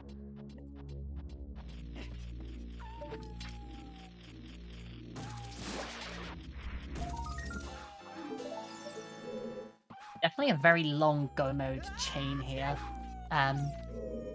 You know, no matter which perspective you look at, it's like, from Carp's perspective, he's got to do the rest of Shadow, then go to bottom of the well, which, again, all of this is directed by hints, but go to bottom of the well, pick up the Kakiri sword and strength 2, be Deku Tree and Spirit, go to Goron City at some point after doing Temple of Time for Sarias, and then get the hammer and then beat fire, and then find out where the But- lights are. Goron City is also hinted, so everything that Carp has left to do is just Yeah, follow the path, follow the logic. it's all So- linear, but there's a lot of it to do. Like, that's a good minimum 30-40 minutes gameplay. Oh, sure, this is not a sub 2, no way. But still, I think that bet to go to the Ice Cavern really is going to pay off for Mr. Carp. And while this is not as jet seed, Sorry about that. Jimbo just found the other magic in outside Ganon's castle. okay, well, Bailed out. That's incredible. all right, Jimbo didn't collect the magic in Gerudo Valley. Oh, wow, okay. Super bailed out. Jesus. I forgot one of the runners didn't have magic yet. Like, of all the runners to find the strength 3 and go and check that, it is better that it was Jimbo than any of the others as well. Like, It's the only one that matters, I mean. Wow. that's kind of amazing. Oh, where was Forest Wind, by the way?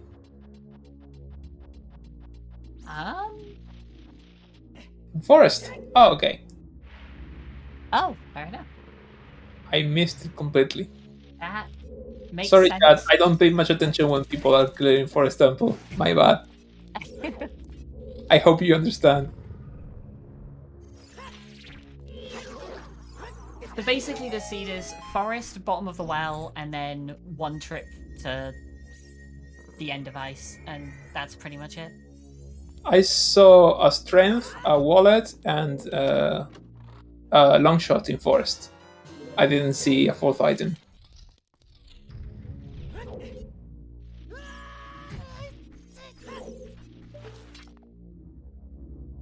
There were 5 major items in bottom of the well, 4 in forest. Like, that's half the checks in each dungeon.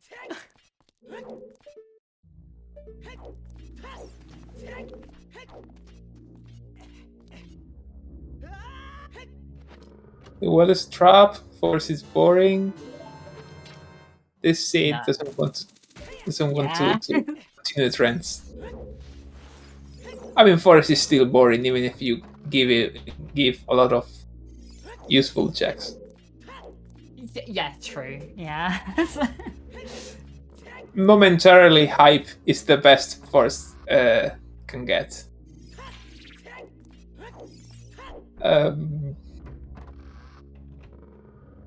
Okay. Devin was looking at scrap number 1 for a long time, and I was thinking, remember the password, Devin? 23 is number 1.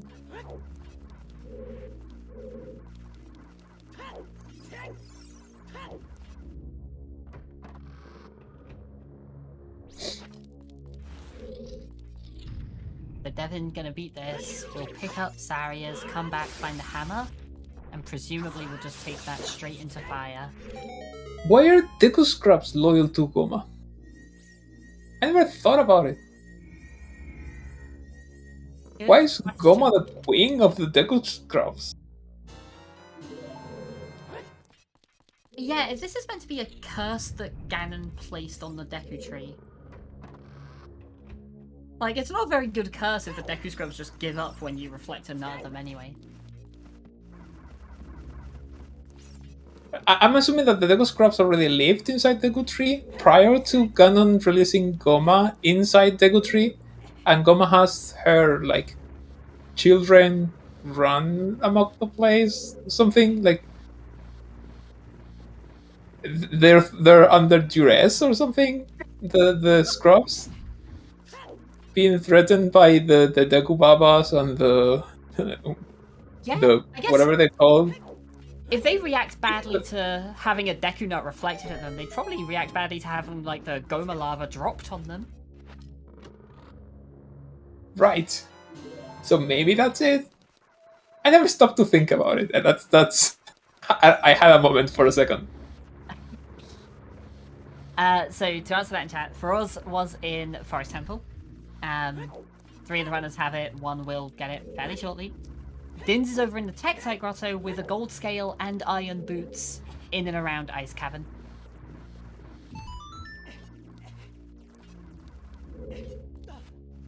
So the big challenge here for everyone except Carp is mostly getting to Ice Cavern. Or at least Zora Fountain if they've already done Goron City. Which I think at this point they all will have, because Devin's already done the spinning pot and, well, Jimbo's here now.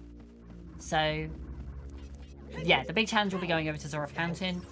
For Carp, it's just the race against time of follow the hints before they all get there.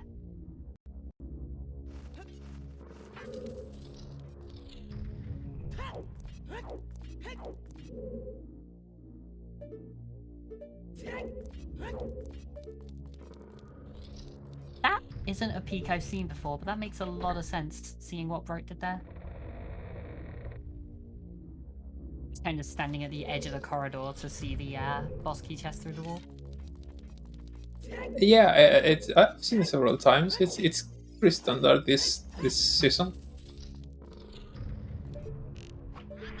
I love when the Joe starts in the top portrait.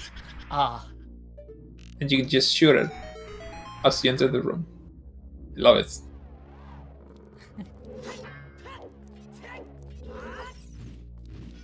Is Devin?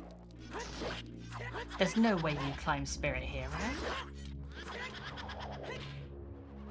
Devon's been pensive for a while. He's been thinking quite a bit. No, not climbing Spirit. I was like, you can get more keys out of it, but using a key on Childside Spirit, knowing it's foolish, just feels wrong. This whole standing around thinking about the next play is something that Devon does a lot. I think he's trying to update the tracker or something every once in a while, and he has like a backlog of things in his head, and every once in a while he just unloads everything, writes it down. In the meantime, we get to see Link like stretching, tapping the foot on the ground. It's interesting because I didn't see him do this in the tournament race I've seen him in. I haven't seen him do this in the league matches I've watched. So I kind of wonder if it's just like taking today as just kind of a chill race, taking things a little easier and a little slower with it. This is the second EU Weekly in which he's been featured that I've been commentating, and this is something that he's been doing both races. I know Devon in To be fair, both races have been kind of bullshit. So maybe once he sees that he's not getting a very good time, he goes, whatever. I know Devon I've spoken to a little bit, and I know he's definitely lost a bit of the like competitive drive recently, so it might just be a case of taking the weeklies as like a casual play without really pushing everything, but yeah. I mean, we have Season 5 Grand Finals today, and this is still playing under Season 5 rule set. I don't think this is the most serious race ever.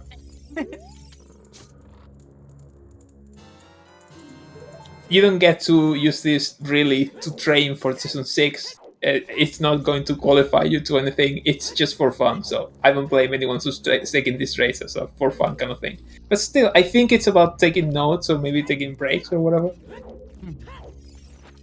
Yeah, I'd say something about this one being like the swan song for the settings, but I imagine they'll stick around for the next few weeklies at least. Until we know what Season 6 looks like. I mean... Even if changes are coming, just for like, kind of between seasons, it won't be next week, I'd imagine. Anything you're looking for in Season 6?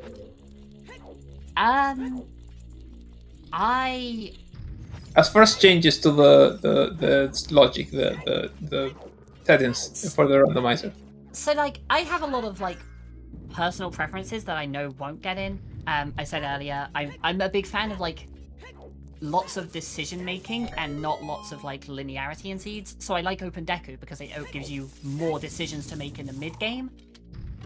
But I know that's not going to go in. That's like a 50-50. People either love it or hate it. And I think, like I've organized league stuff to be different to the weeklies and the tournaments.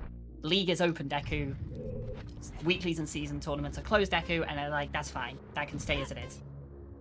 The one thing I really want is logic changes. I think hints are too boring, to put it simply, when it's just, here's an item you need, and you just need it every time. I like there being more tricks in the logic, more tricks not in the logic specifically, more things you have to play around in the logic to think about potential baits and that kind of thing, because it rewards the runners who follow those things. So if you're looking for baits, are you looking for more hints instead of having 16 repeats, 32 hints or something, or just rearrangement? How many unique items, unique locations are hinted? Is fine and stuff, but things like if you keep the number of paths the same, but paths are not necessarily required not as powerful, yeah, things like that's going to make the races longer, and we're already having a very clear 3-hour average at minimum. So I don't think we're going to go for that.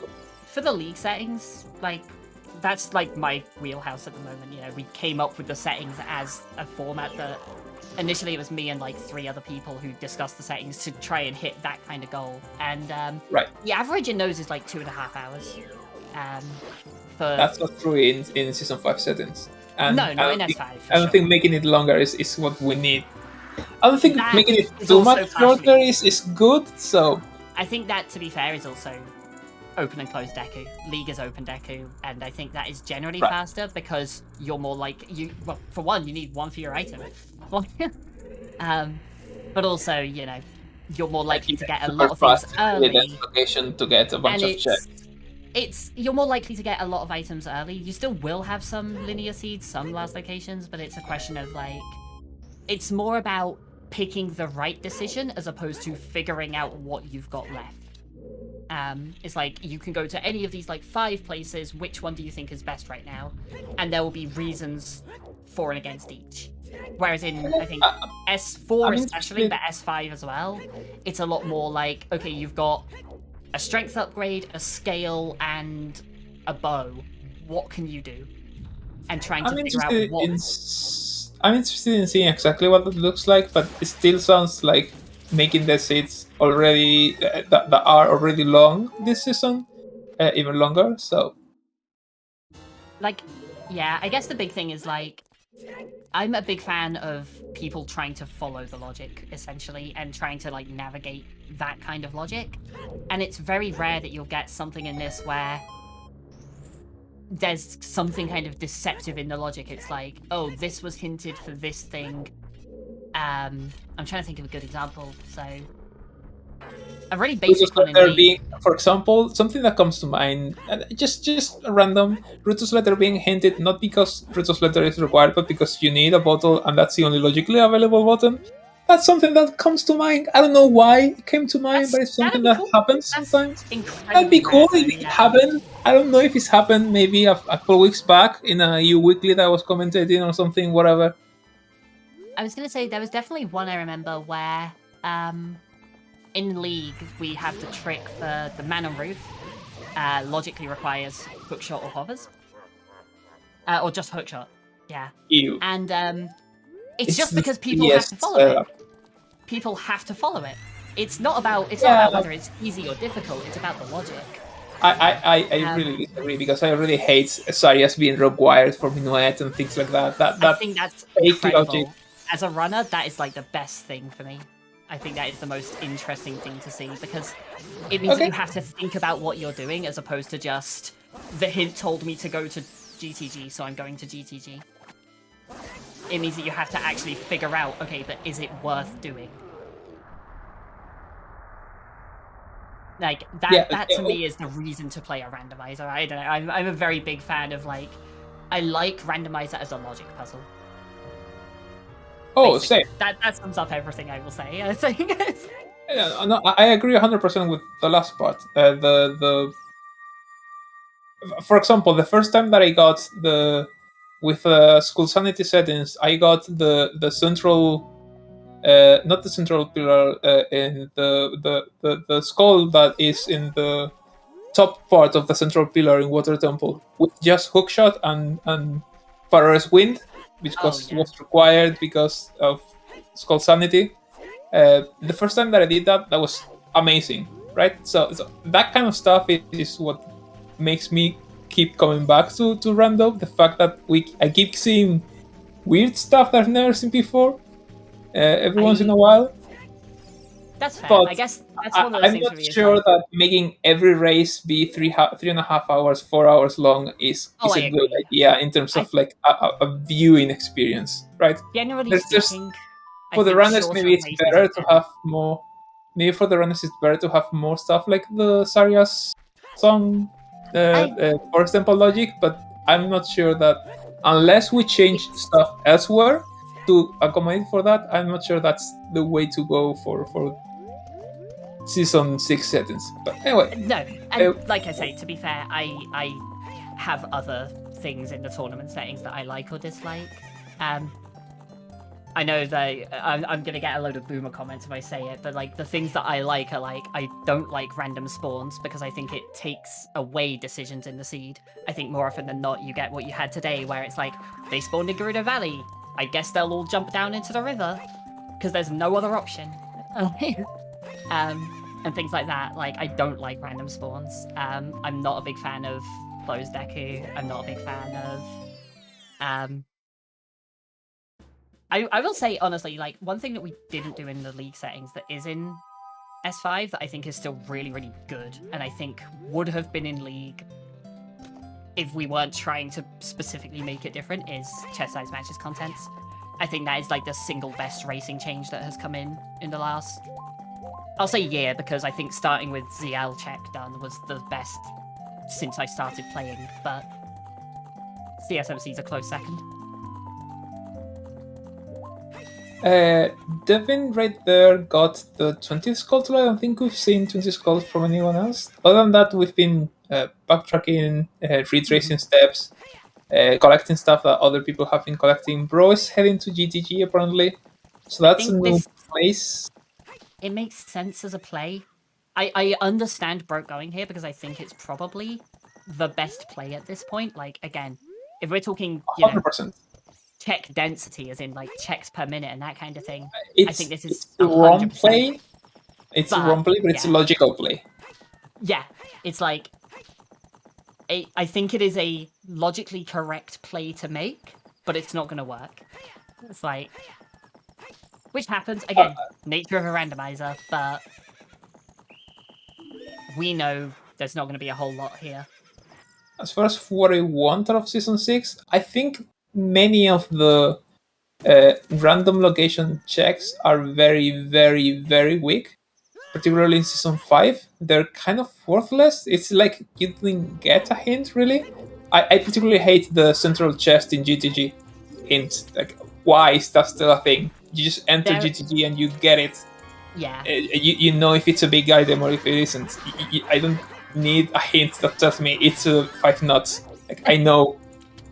Right? So I think there needs to be a revision of like what's hinted, what's not, what's in the pool, and maybe if you want more decision making, more weird stuff in logic, replacing some of those single check items for like this region has 3 big chests or things like that. I don't know. Right. Original different logic. MMR had those hints in the first build of the randomizer, and I think they were really good for that, and I think they would be good for, specifically with CSMC, I think they would be good. Also, yeah, as far as the hints go, the one that always gets me is the Shadow Pot, because that got added at a point where hookless Shadow was an option, and then doing the thing to do hookless Shadow was banned, so the pot probably shouldn't be a hint anymore. Now it's not really a especially bad play to get. You have to full clear Shadow Temple every time, essentially. Dark Link, the bottle was in vanilla bomb-back chest, so it was very easily accessible. The Broke just got the letter on the fortress roof as well, so logically required, but Okay, well, still, this is definitely not a jet seed anymore. No, although... Where's Carp? If you have to get right next to GTG to have access to Ice Cavern, but you don't have to enter GTG, this is not a jet. This is a bait.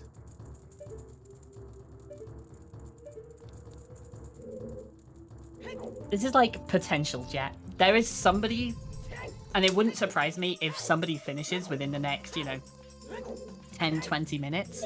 Essentially, most runners will not. Essentially, every seed has that potential. A jet seed is one in which people generally will finish very fast.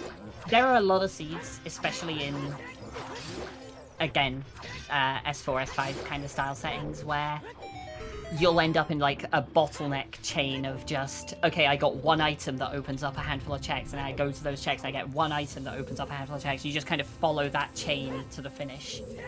And those tend to be very slow. This one, you never have to go to a Garuda area. This is definitely a very has average potential for a jet, but this is a very average seed, not in terms of the distribution of items, but in terms of completion time, because usually you get a lot of like along the way stuff and a couple of bullshit stuff. This only has the one bullshit stuff, the one bullshit item, but it's really, really bullshit. So it kind of averages out to be the same, because you need to go to Fortress to get Bruto's letter to go back child, give it to Kinzora to go back adult, and get either the second scale from Goron Pot, or finish all of Ice Cavern to get the final chest for a song that you know you don't need because you've gotten every other song and you know that it's a bad song at the end of Ice Cavern. I don't think this is a jet. I think this is a good seed, but not. I don't think I would say there's anything like incredibly bad in this. I think going to ice is better than, you know, if you have deep fire or water or Jabu or any of the like really awful options. It's nothing at those kinds of levels. But I wouldn't call this a jet. I would say it's like faster than average, but that's about it. Like slightly faster than average, yeah. If a jet is a 1 on a 1 to 5, this is a 2. Like 2.5 maybe.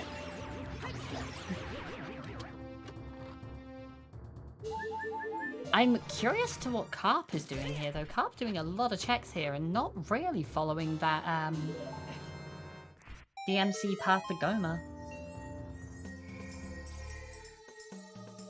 Maybe he doesn't have the hint. Are you sure he did? I feel like that one was really up. Okay, well, I can see his tracker. He's got the hint. I guess. Oh, he marked that there was a slingshot there, though. Oh, right. There was a slingshot. So maybe just assuming it's that, but I don't know. That I never trust a slingshot. I never trust slingshots to actually be required ever. You shouldn't. It's like there are 3 of them. They lock so little. Like it's incredibly unlikely that one slingshot will lock the other 2. It's just so rare. Oh, light arrows. And well, you do have to come to GTG, so maybe it's not so bad after all. We're also solidly into just it's an average seed. You have to do all of your medallions. You have to go to every side dungeon. Yeah. Not great, not the best, not the worst. Yeah. Like, but also not the meaniest. I wanted some more spice as an appetizer for today's entree in the grand finals. One more rupee.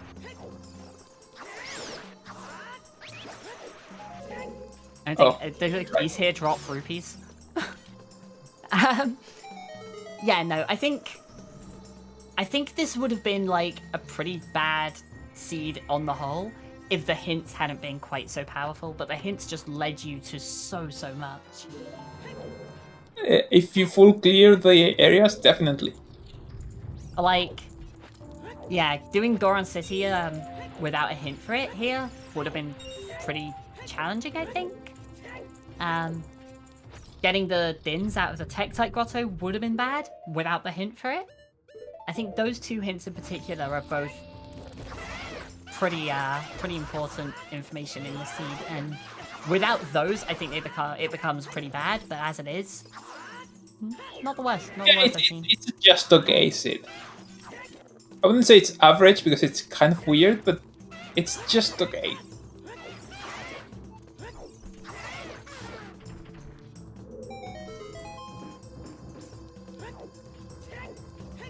Also, yeah, I fully expect Road's next play has to be ice. You're not going to go to Foolish Spirit, you can't go to Shadow. There's no way you pick Jabu or Water over ice, right? There's not much else in GTG, but then again, we've already seen every item in the game, and we know there can't be anything else really. So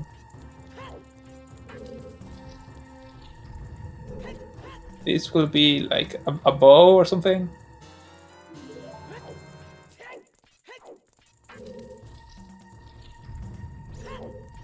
Up, playing Suns here. Is this to go adult or is this to go? Oh, well, it would be Nocturne to Cax. So yeah, Carp is avoiding bottom of the well. Wow. Carp got a major advantage by going out of the way to the weird location, and now he's going out of the way to avoid the good location.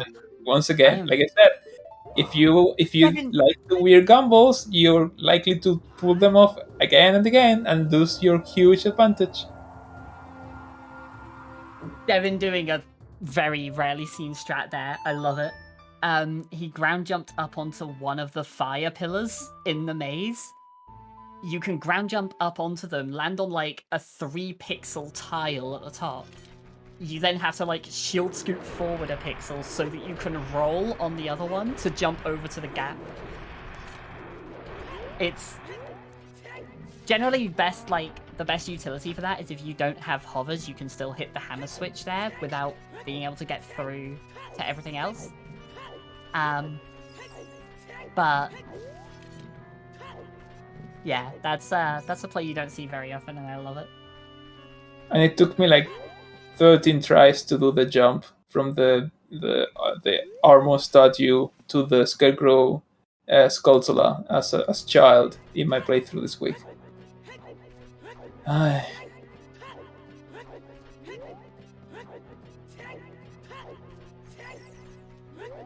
Okay, so Bro dipping down into ice will just see the scale and immediately get out again. He's in go mode, essentially, right? Yep. Grab that scale, leave, go get Dins, and then it's just a spirit and a shadow to finish. And So it's the one who already has lights, so... It looked for a while that like Bro was falling behind because he didn't have the hook shot, but no, he had the lead from the start and he kept the lead throughout.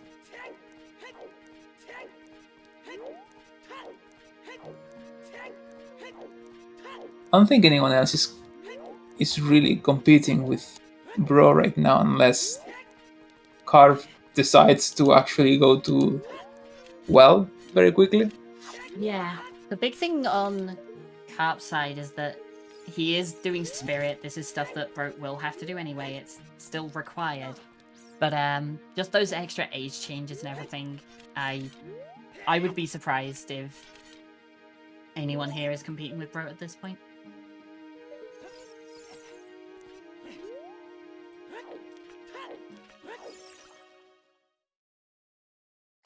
Like, it's very easy to kind of say, oh, Carp has to go to bottom of the well, and then he's done, pretty much.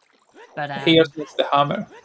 He has to go to bottom of the well to get the Kikiri sword, to beat Deku Tree, to get Saria's, to go to Goron City, to get the hammer, to beat Fire. Like, that's actually quite a lot of time.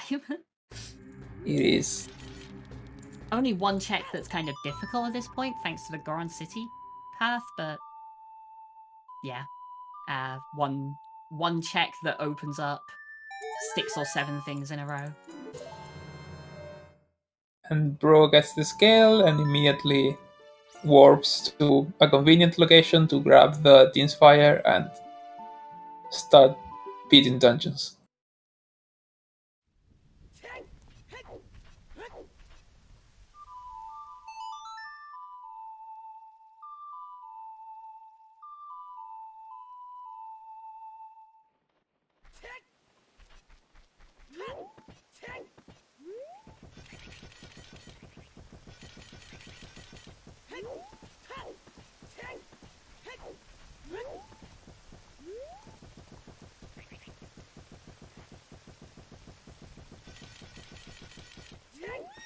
So we will see Jimbo go and pick up the lights at least. That is one thing that could be costly in terms of time for Devin and Carp still. Very nice HPA. 1880. 1880 is what? 360s and the rest? Yep. Hundreds? That's Yep. impressive. That is very impressive.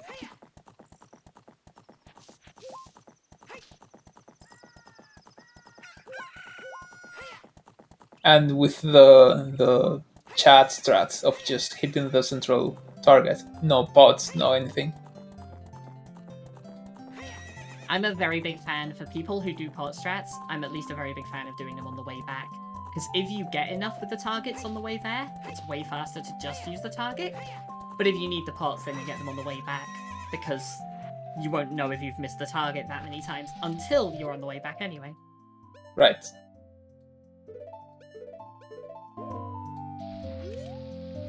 Thing is, there's this kind of illusion that if you do the pods the first time around, then maybe you can end faster if you finish the 1500 sooner than you reach the last spot. But overall, I don't think it's actually faster because of the chance to actually miss the 1500.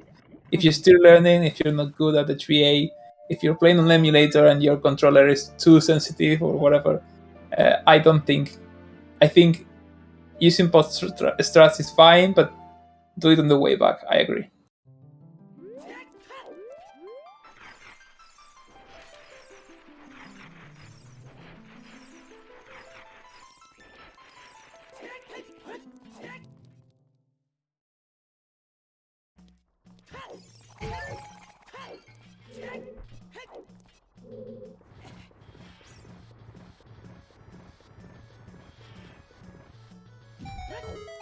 Happy 2 hours, everyone.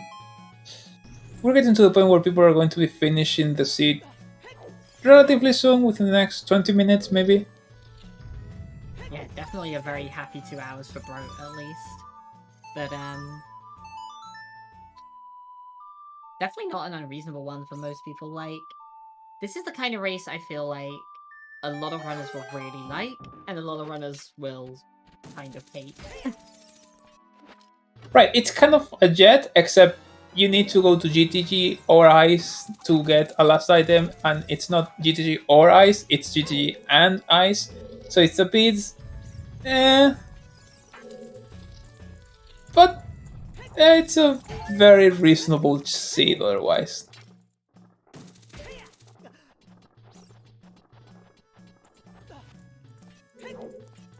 Well, GTG or Ice or Well, and you have to go to GTG and Ice and Well. So... yeah, it's like, it's on the one all hand... side dungeons. It's not all dungeons, but it is all side dungeons. Yeah, it's like, on the one hand, just go to, like, dense locations, dungeons, progression, etc. And you'll get there pretty quickly. And on the other hand, here's every item you need for the entire game, except good luck finding the iron boots. Or scales, or, you know, good luck getting to the dins. And that's it. You get everything early, and then you're just hunting for this one item at the end.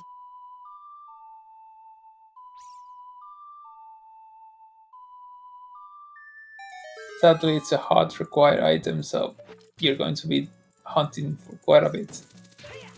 Because you kind of have to go to two extremes of the map, and once you get the Rutos letter, you're baited into doing GTG, which you have to do for light arrows, to be fair, but still a huge time investment, and you'd rather do it once you're in glow mode. I think it's worth noting though, like, Brot did all of GTG, but Carp did all of Ice. And I feel like Ice loses more time there. Because the light arrows were on the statue. It does, but only because you have to do like 80% of GTG anyway. Right, yeah, because the lights are that far in. The rest of it after that is definitely faster than doing Ice, but...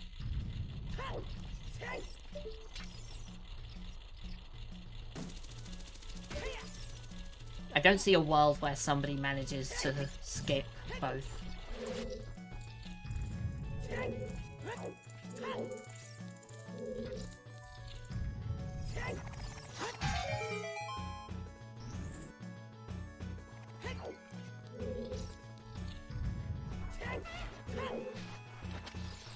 Right, winner over not playing super nice with Carp there, but into phase 2.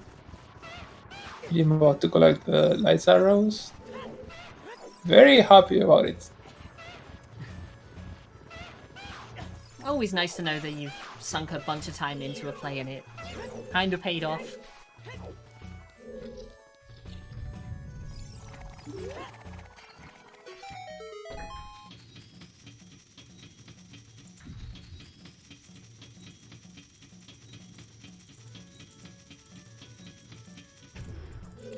Yeah, that's are you a targeter or a croucher? Do you target Twin Rova with the last attack, or do you crouch and point the shield up?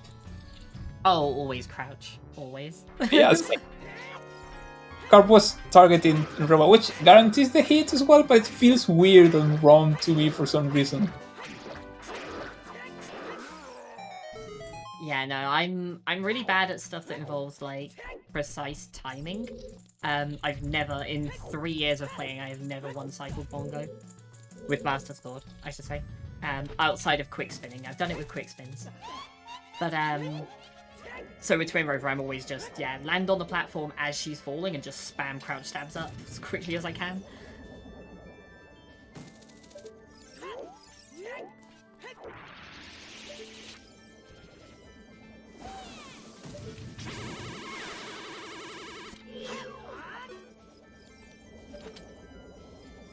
Although it is a weird one, this didn't feel like a seed where the songs mattered that much, but they definitely did. The absolute convenience of just having, like, 5 out of 6 warps in absolutely no time.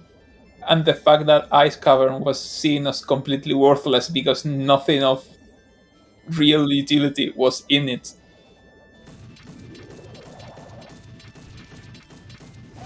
So many people will be avoiding Ice Cavern for as long as possible, just because there can't be a great song in it. Mm-hmm. Yeah, like, I think... Oh, bro. Ooh, that was weird. I think shielded just as it was about to hit, and so it had some weird effects there.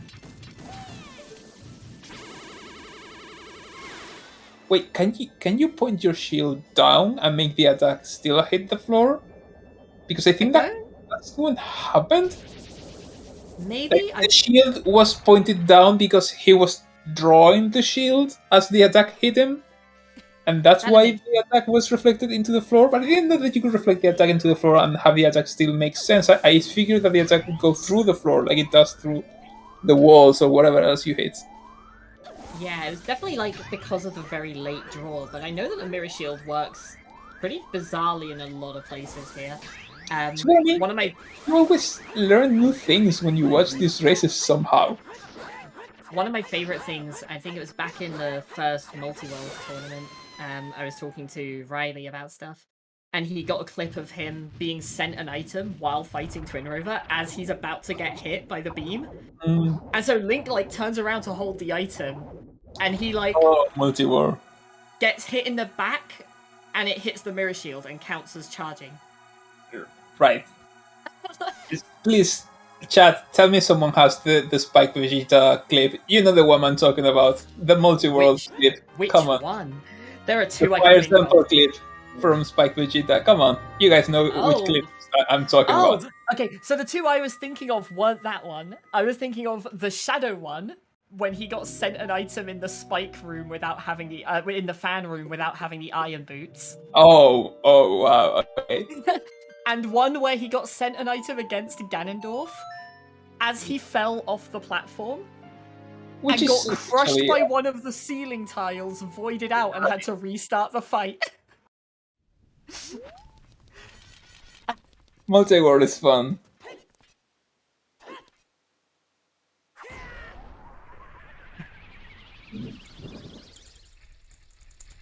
I'm kind of looking forward to the next multi-world tournament. I took a break for the second one because I was just kind of done with OoT on the whole, but I'm considering joining for another. I organize a couple of multi-worlds myself, but always with strangers, and you get children who depend on their parents to let them keep playing, so multi-world lasts an hour and a half, and then everyone has to go because that kid had your hammer, so you can't people Vaja or something. Oh. It's great to play multi-worlds. It's not great to babysit children who pretend to be adults when you talk to them. No, I was in so the team that won the second season, Deca, Alex, and Drew. Drew took my spot in the team from the first season.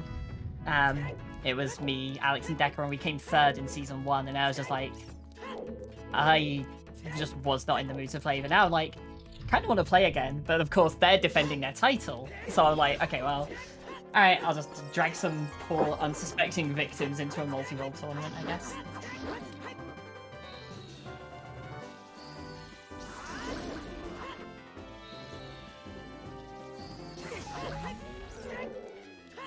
Which version of the Pokemon battle theme was that? It sounded like the stadium one.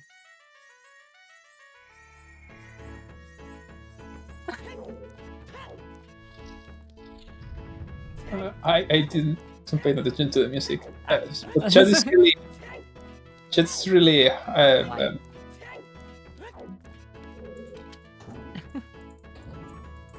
obsessed with the music of Shadow Temple. At least it makes sense that while there are no enemies in place, the music is kind of chill, and then when there's an enemy, the music gets more intense. Sorry, just quickly before he warps, what is the sky on Jimbo's end there? Oh, that's mi signo. That's 100% mi signo. I have never seen that one before. That's new to me.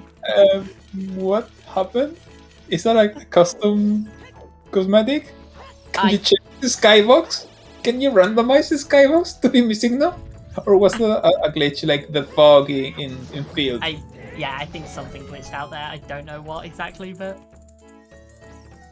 But why mi signo? This isn't a Game Boy.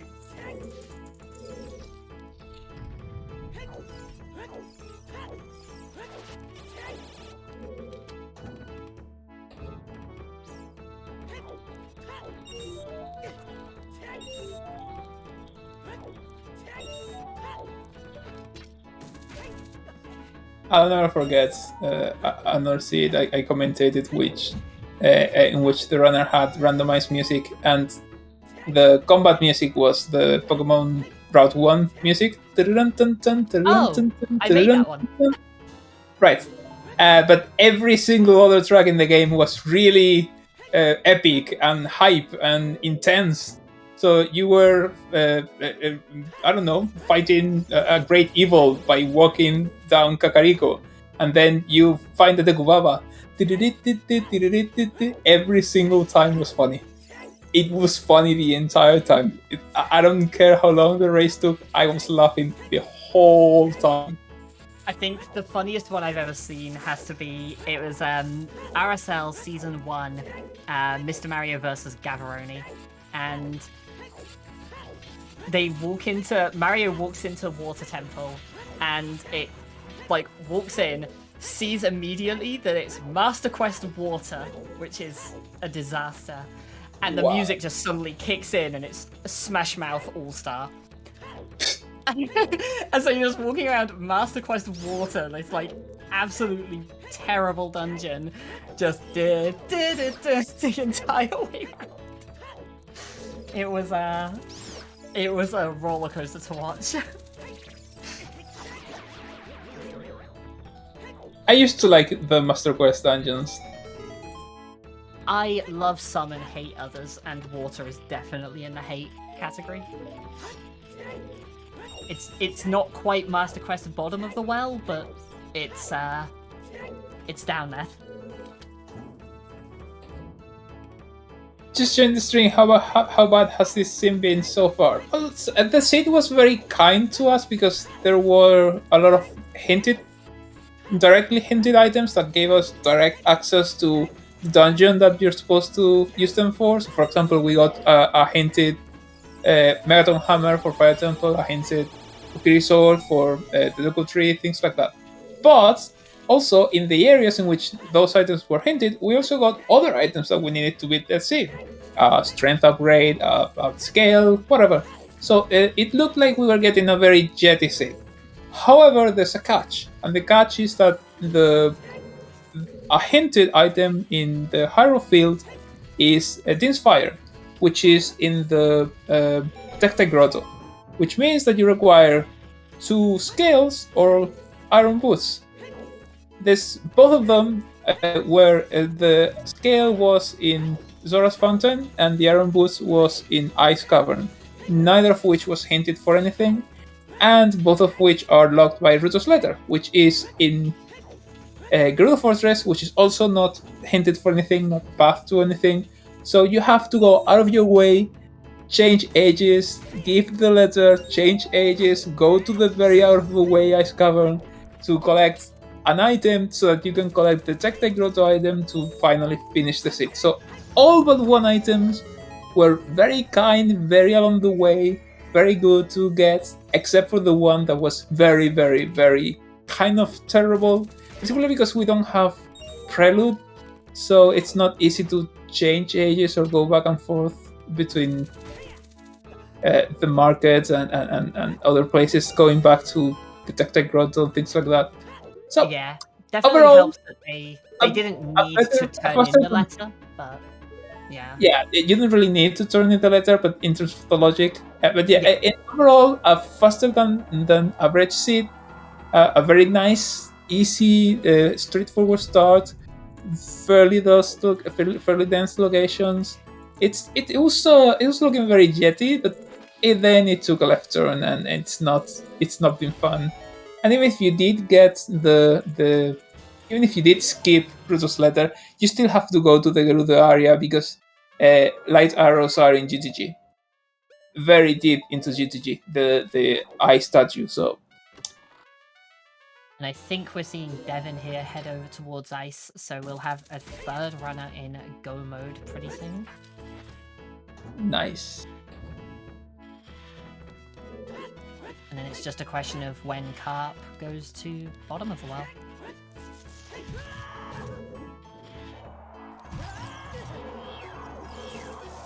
I mean, like an hour ago, if you told me Carp was going to be the last one to be in go mode, I wouldn't believe you. Yeah, no. Definitely read a little too much into that slingshot, I think. The stuff that Carp is missing is hinted. The problem is that in the hinted path to Deku Tree, there was a slingshot on top of storms. Storms leads to the Kokiri sword. So until Carp finds the second slingshot, which I think he will here in GTG, right? I know there was one in bottom of the well. I Which think he the won't get, third obviously, one's here. Right. But until he finds another slingshot somewhere that's not locked by the slingshot, he may be certain that he's already found the path and he wants chase after storms and therefore look into the well, which is the play that he needs to be making.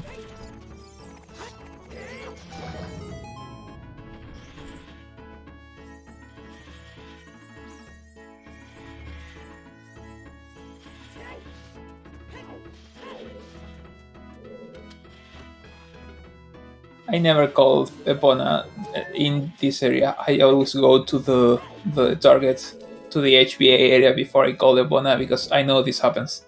She gets stuck down in the bottom part of the. If you do the rooftop chest into HBA, you can call her from the chest and she'll spawn in the top area, but out of GTG, yeah, I think just start back walking up and call her from Until I'm on top of the ramp, I never call Epona.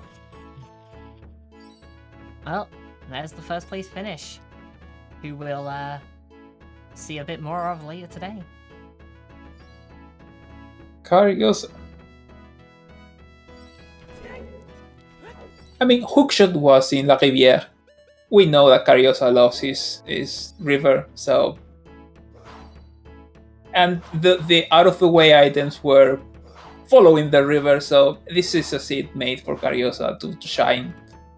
We expected a win. GG, Cariosa. Very good time.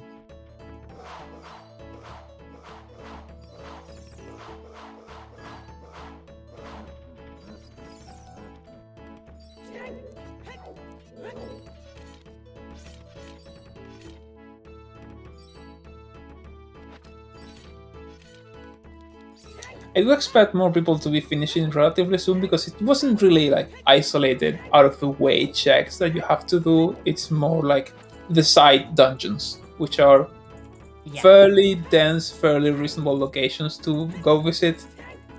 I think making the plays that like Broke, Jimbo, and Devin here have done, I think the majority of players will make the same plays, maybe in a slightly different order, and then get to this point of, okay, I can go to like water or Jabu or ice.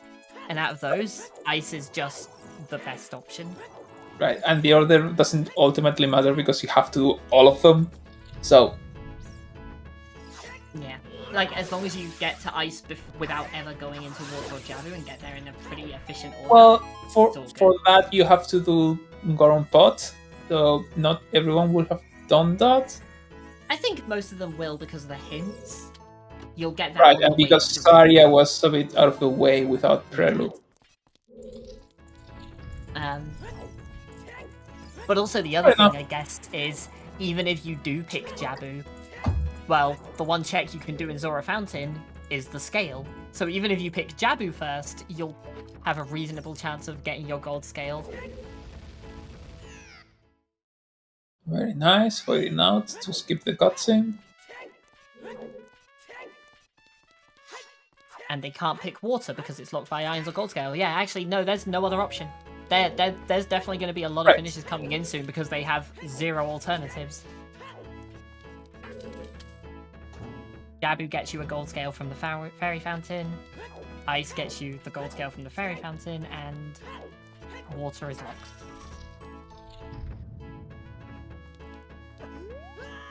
And yeah, in Carp's case here, I imagine he's put off bottom of the well, kind of realized like, okay, this is a massive gamble and you have to kind of commit to it.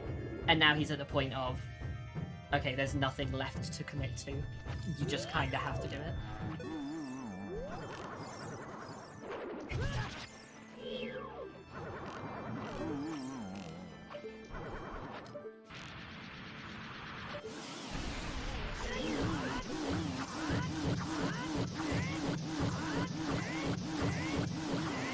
Oh, nearly.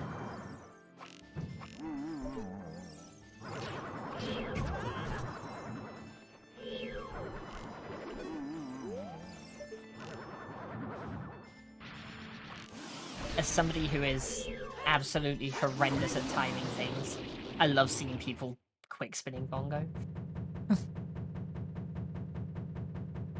There's the timing is, I guess, consistently quick spinning can be difficult depending on where you play, but I think the timing is harder by crouch stabbing, right? It depends. I think people have difficulties with both. I know a lot of people who talk about how consistently quick spinning is a nightmare, but will consistently. There's actually an incredible clip of Melrose fighting Bongo. He gets like 19 crouch stabs in and goes, I didn't jump slash, did I?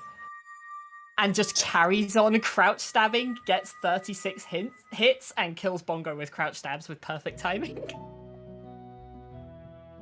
I mean, if you can sing a song in your head or something, it's not that hard.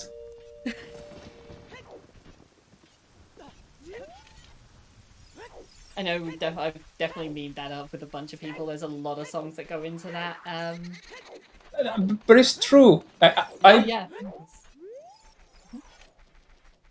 Oh, that's a what's it called? Slimer, the ghost from Ghostbusters? Yeah. Slimer. Yeah. Very terrible boomerang, but he's about to get the Kokiri right here, so... Oh, no, this was the strength? What was the sword? The sword is the back. sword was back. Oh, no. Yeah. Okay. But yeah, as far as like Bongo songs go, I know that like talking to Goomba and Mario, they found a Love Life song because anime music. Skater Boy by Avril Lavigne is one. Yeah, that's the one. Take On Me by Aha. That's a good one. Yep. I've definitely tried that before, but I'm so bad at following a beat like that. You would never believe I played rhythm games. I'm actually the kind of guy who's if I want to count 60 seconds in my head, like there's like game shows and things like that where you have to count a minute, or just for fun, if I have nothing to do, I'll try to count 60 seconds and see if how close I get. I use the Patapon music to count 60 seconds. Great game. Bongo's beat in the intro is apparently the right timing, so you can just remember that through the entire fight. That also works, but I definitely cannot. I'm not sure that that's helpful because it's just a simple beat. You can't. It's harder to follow rhythm if you just have the rhythm itself to follow. If you don't have a melody to go. In my opinion, at least. I know that, like, so I play like a lot of DDR and stuff, and a lot of the time I'll get distracted by like other instruments and vocals and stuff because I'll start following them instead of the beat in the background.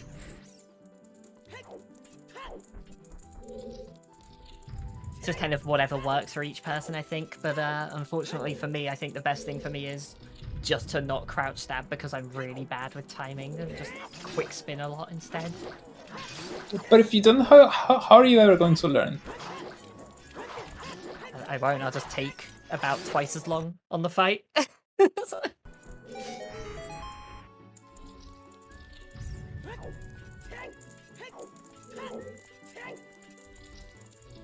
that Spirit Tracks music? Okay, I was going to say, I know it's not...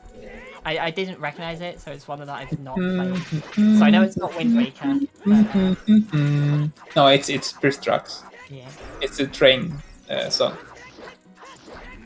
Spirit Tracks could have been a great game if it wasn't a DS game.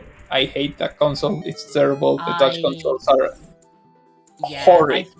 I've heard decent things about Spirit Tracks in general, but I was so put off by Phantom Hourglass that I just never touched it. Yeah, I tried Phantom Hourglass and if you brought those games to the Switch and you used Switch controls for those games will be very good. I actually really like Phantom Hourglass in spite of the terrible controls. I hate the DS Pokemon games. Golden Sun Dark Dawn was very much a disappointment. In general, I think the DS is my least favorite Nintendo console. There are like a handful of DS games that I love. I think Phoenix Wright games are great. Ghost Trick is amazing. Radiant Historia. Atlas do a lot of really good DS RPGs. I think the DS had some really good ports. I think the Chrono Trigger port on the DS was one of the best ports I have ever seen for a game. But yeah, generally speaking, the long-running series that I like, the DS versions were the worst ones. Although saying that, Pokemon Black and White were really, really good. I played like a route of Pokemon Diamond or Pearl or something, and I hit tackle, and I went out, I bought some food, I took a shower, I came back, and the HP bar was finally finished depleting. So I stopped playing the game. Right? We're going back to the lukewarm takes that I pretend are hot takes. Diamond and Pearl are the worst Pokemon games, by far. It is not close. They are, without a doubt, the worst. I mean, mainline Pokemon games. I'm assuming you mean mainline Pokemon games, because otherwise they're so I'm not including Hey You Pikachu. Yeah, is Pro going to finish sub 230? It's very, very close. Oh no, the last cutscene is like 30 seconds on its own. It'll be a 230 something probably. But yeah, the big question is, will Broke get to third in time?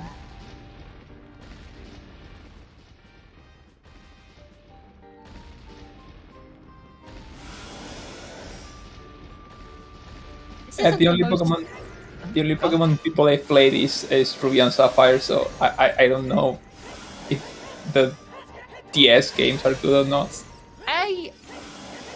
I know I played the original Pinball, but none of the others. I liked it. I thought that was decent. I also think, by the way, Jake72 says that Spirit Track is the more enjoyable game. I agree. I think Spirit Track is the better game, but both of them are pretty good despite the control. I was just done with the control by the time I got to Spirit Tracks. I played them in order, and I could finish Phantom Hourglass. I was just done with it. The whip mechanics in Phantom Hourglass, in Spirit Tracks, I just couldn't deal with it.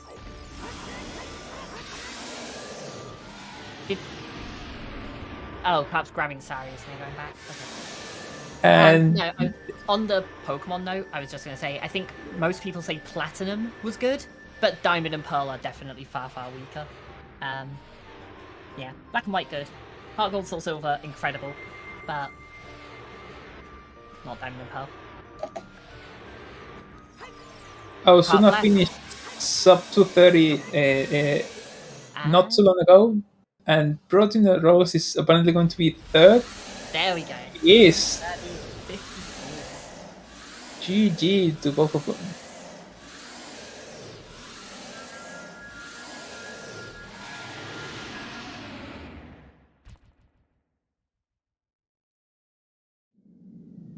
And then we got Jimbo and Devin not too far behind now. I think Devin still has to do Spirit, where Jimbo's already done it. So Jimbo probably ahead. Oh, Zeph coming in fourth there. Little bit of a snipe. It's 24 seconds to snipe. Kind of. I call it a snipe when someone who's not on stream finishes right before the person who is on stream. So my thinking is it's a snipe if you're in the final cutscene where Zelda's like, right, that makes beaming Ganon. Like if you're in that point where you've got like one input left and someone finishes, that's a snipe. I'm not sure how long it is, but that makes sense. I can get behind that definition.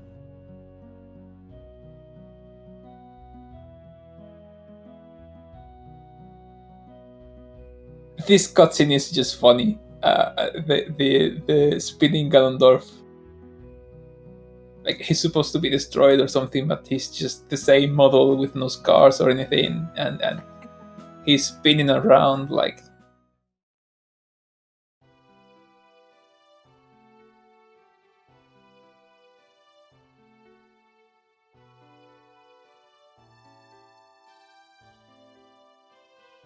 And then Link and Zelda reunite in the middle of heaven for some reason, and Zelda just plays the ocarina, and that creates an entire separate timeline. Like, you're gonna miss your friends. It's not fair to you. Let's destroy the universe very quickly. It's the plot to the latest Spider-Man movie. Your friends are not doing so well. Well, let's destroy the universe. Why not? I never made that connection. Zelda is just Doctor Strange. Oh well. Jimbo's not far behind. We're going to get another finisher pretty soon.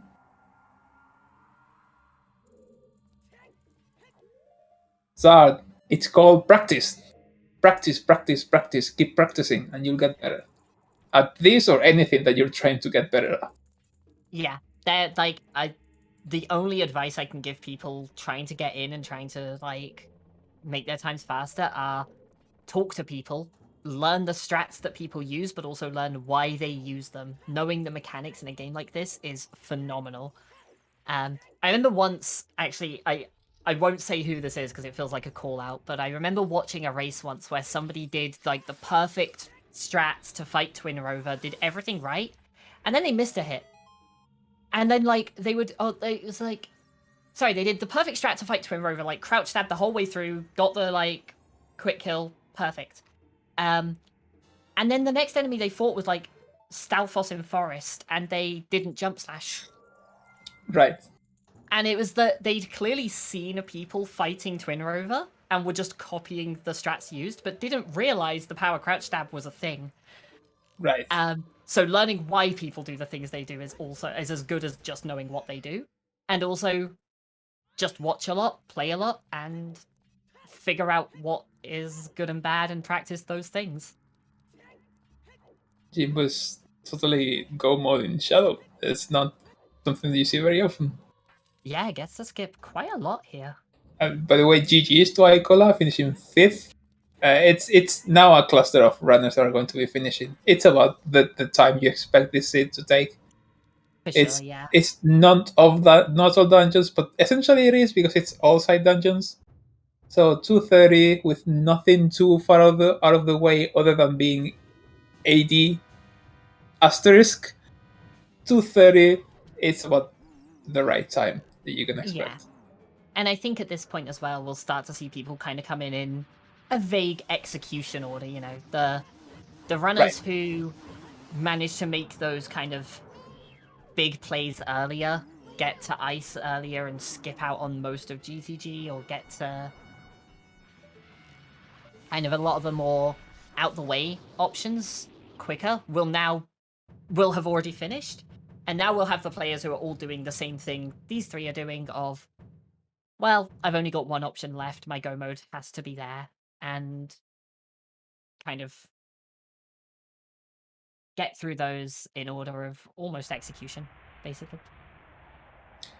So a few glitches are allowed. Only a few setups and I can't remember, ground jumps, a few things like that. But for the most part, it's a glitchless rule set. Yeah. Although we are finishing season 5, so who knows what the next season has in store for us. Probably not many glitches, but still. Yeah, I We think can skip Mido for entrance in, for example, a few things like that. But in general, we keep it very glitchless. Yeah, there's a lot of tricks are allowed, and almost every glitch is banned. There's some tricks that are banned, and the only glitches that are allowed, I think, are ground jumps and flame storage. Right. And in Ocarina of Time, sometimes it's hard to know what is a glitch because we were just talking about crouch stabbing. Is that a glitch? Yeah. I think it is, but that's allowed. Right. It's kind of a core mechanic that you can't get rid of. It's like the batch boost glitch in Gen 1. You do it whether you want to or not. You do batch boost glitch. So I don't know. Right. And we are joined by Bro. Welcome. Welcome. Yo, thanks for the GG. I guess, what are your thoughts on the seed as a whole going in? Because I don't know how much there is to talk about in this one. Yeah, I think just the hookshot on River killed me a bit, but not that much, I would say. So overall, it's a good seed. I have one question. Did anyone found the Iron Boots? Yes. Yes. So, on the restream, you, Jimbo, and Devin all basically got the gold scale for Go mode. Carp went to ice earlier, and the Iron Boots are vanilla. Oh. Okay. Oh, damn. Yeah, then Rush Ice was a not that bad play, I would say. Good. But you have to get you kind of go to you have to go through a fountain where you get a scale and you get another scale in Child City, which you have to do because you need the hammer. So it's kind of a waste of time ultimately. Yeah, kind of.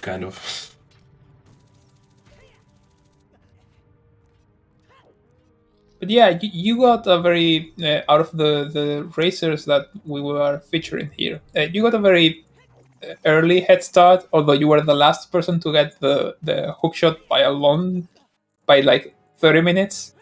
But still, it always looked like you were pretty much ahead. So yeah, you went through the hints.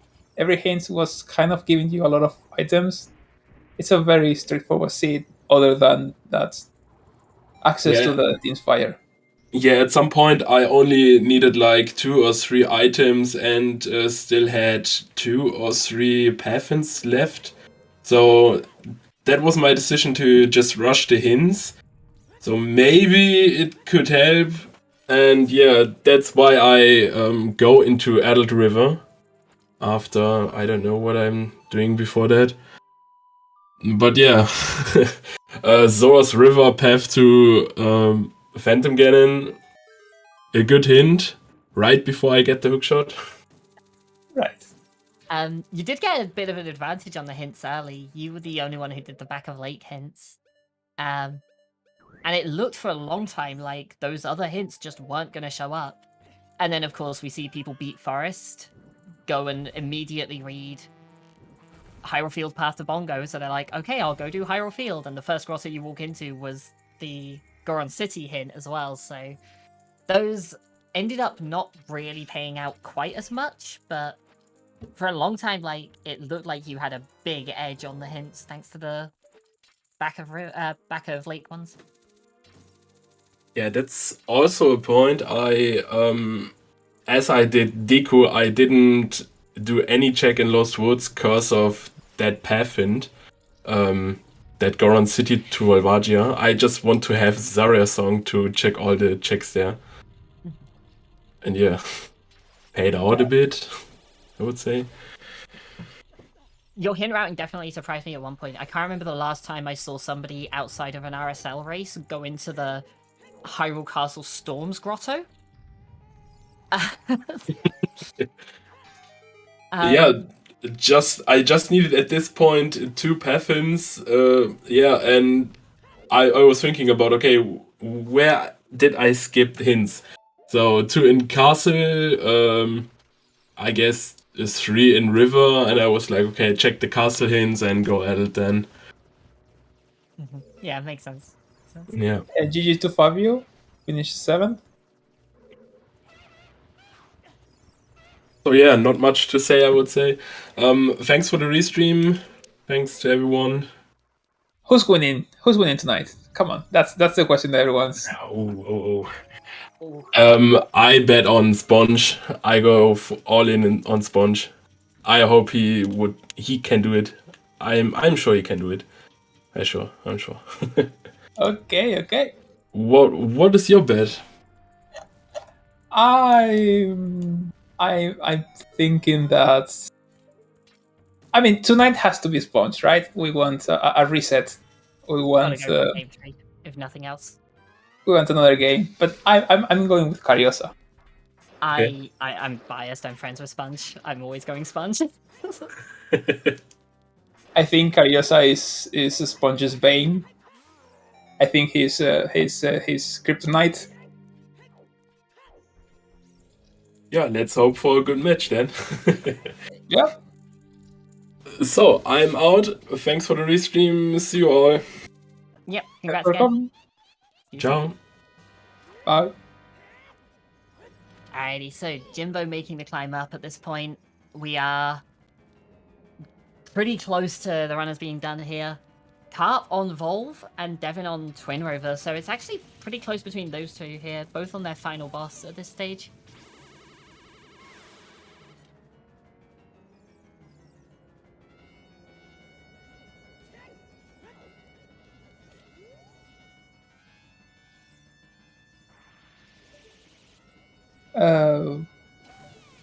Another finisher and goal.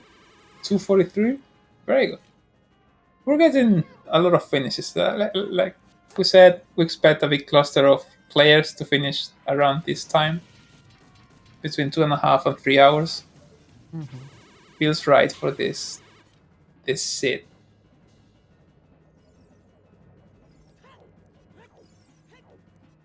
Salt and Pepper giving some trouble to Jimbo, but ultimately with 7 hearts and double defense, they're not a threat. Why do people always say Troll Rover but not Trollvagia? I mean, you're in control of the fight. You're in control of the fight with Volvagia. We already have the Troll Hole, like, for appearing in the front center. If Volvagia appearing in the front center hole gives you trouble, that's because you're bad. That's not Volvagia doing anything bad. I'm bad, and I can deal with the draw hole. I am bad and I can deal with the draw hole. It's consistently, because that's I don't know. Yeah, no, it's avoidable for sure, but I lose the slingshot shooting minigame more often than I fail Volvagia because she appears in the draw hole. It's a very exaggerated issue. To be fair, but I also think Twin River is races. Thought that was half the point, right? You were meant to be the meme here. Come on.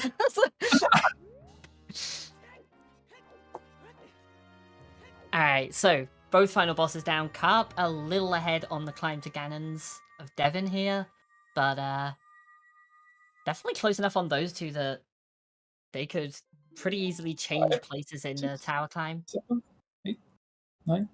It's a beautiful one cycle on Ganondorf. Nice, nice, nice.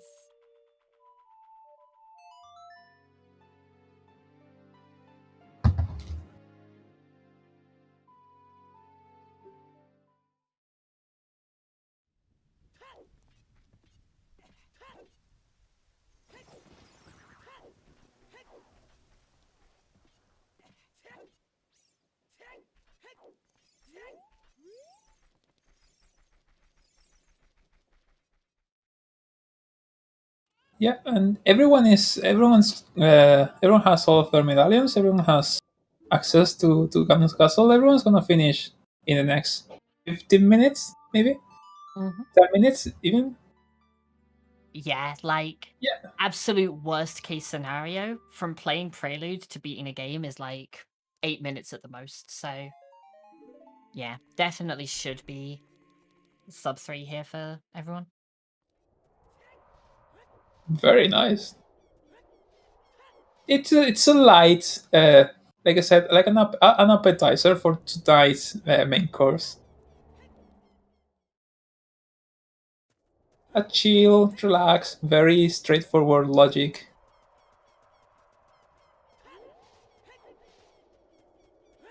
Some memery, but nothing too crazy. Sadly, we didn't get full meme percent, which I was looking forward to. No comment. Come on, today you have to give it to me. No, like it's fine. It's like a good cop, bad cop routine. That's fine.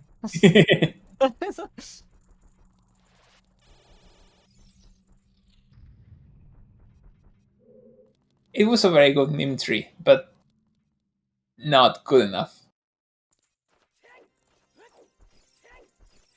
It's the grand finals, at least the first game of the grand finals. I wanted some more spice.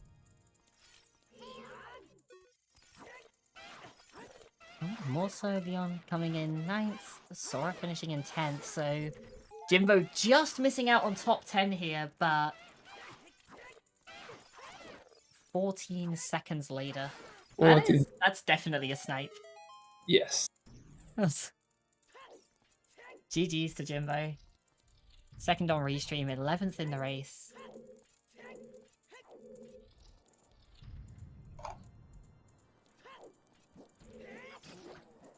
Definitely had a bit more of an interesting time with the seed than our other restream runners, thanks to that magic early, so... True. That bailout with the Golden Contest was something.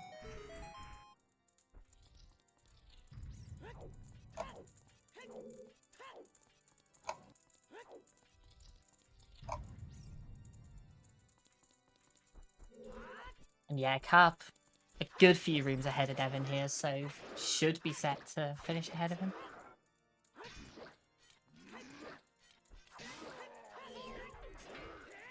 Yeah, it's going to be fairly close, depending on how troll Ganondorf is to Carp, but it should be a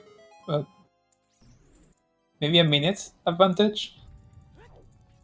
I'm terrible at estimating times. If I don't have yeah, same. a point of reference that who with a timing that I'm familiar with, I'm terrible at this. I remember getting into an argument with one of my friends about how long it takes you to get from, I think it was Beating Forest to Lake Hylia, and I was like, that's like so slow, like walking out from Deku Tree and then calling Epona and riding down, like that's got to be like 5 minutes. He was like, it's like 2:40. I was like, Yeah. What do you mean it's like 2:40? He did it, he timed it, it was like 2:42. I was like, all right, you know what, I'm done. So, I will accept my loss. I actually know that timing because I like doing the Bigoron side quest by going through Kokiri Forest, Lost Woods, Mhm. and into the crater if I don't use the if I don't have Bolero. See, the difference here is I don't like doing the big Goron side quest full stop. Right, So that makes sense.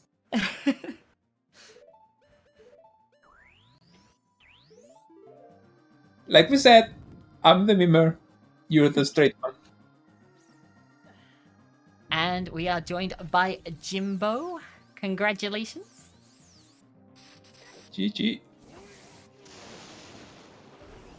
Hold on, I can't hear anybody. I don't know what's going on. Oh, Go. Nothing. Okay, never mind. I fixed it. Hello. hello. Hello. Hi. How are you? I hate Congrats. Discord. That's a mood. Yeah, it just like changed my audio device. I don't know why, but Oh, Anyway. Windows updates. It does that. Terrible. Yeah. Anyway. it's annoying. So I guess the obvious. Did you hate the seed as well? No, the seed was fine. I just suck. Like there are two very important questions, and I think you'll know what they both are. But the first one is, what was your reaction to finding your first magic? And what do you think the other magic was? So when I found the first magic, I thought I had an edge possibly because I figured, oh, strength on Frogs 1. Like, okay, if depending on how you route the early game in the seed, like if you don't get storms early on before you go to river, you pretty much like don't go back to do Frogs 1. So I was like, cool. If the other magic is magic locked, I have an advantage here. And then the other magic is just in Valley where we spawned as child. So yeah, that was fantastic. So like I just couldn't get a break. I checked. I got the hammer from Darunia, which was unhinted when I got it, and then that happens to be hinted. So I'm like, okay, like I just can't catch a break. So. Right.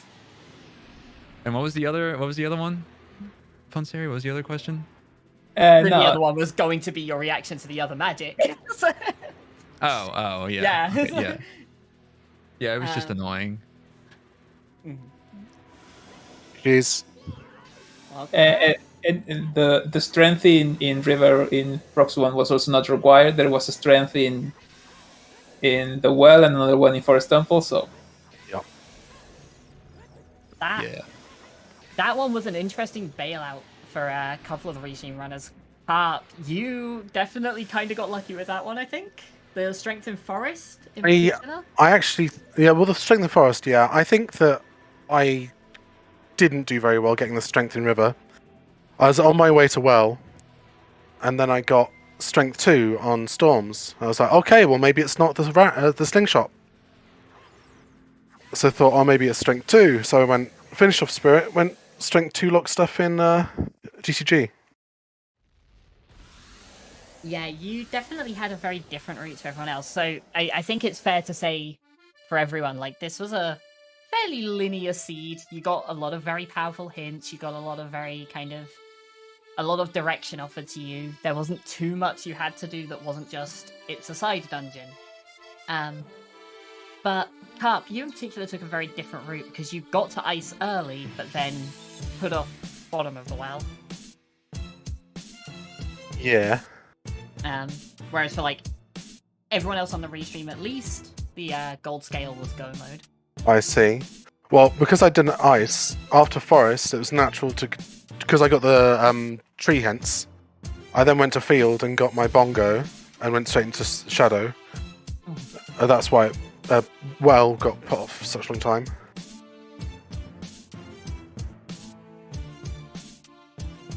We were kind of mentioning to Bro earlier, he had a big advantage because he did the back of lake hints, which were the field to bongo and Goron City to Vol hints. Oh, wow. right. That's really strong.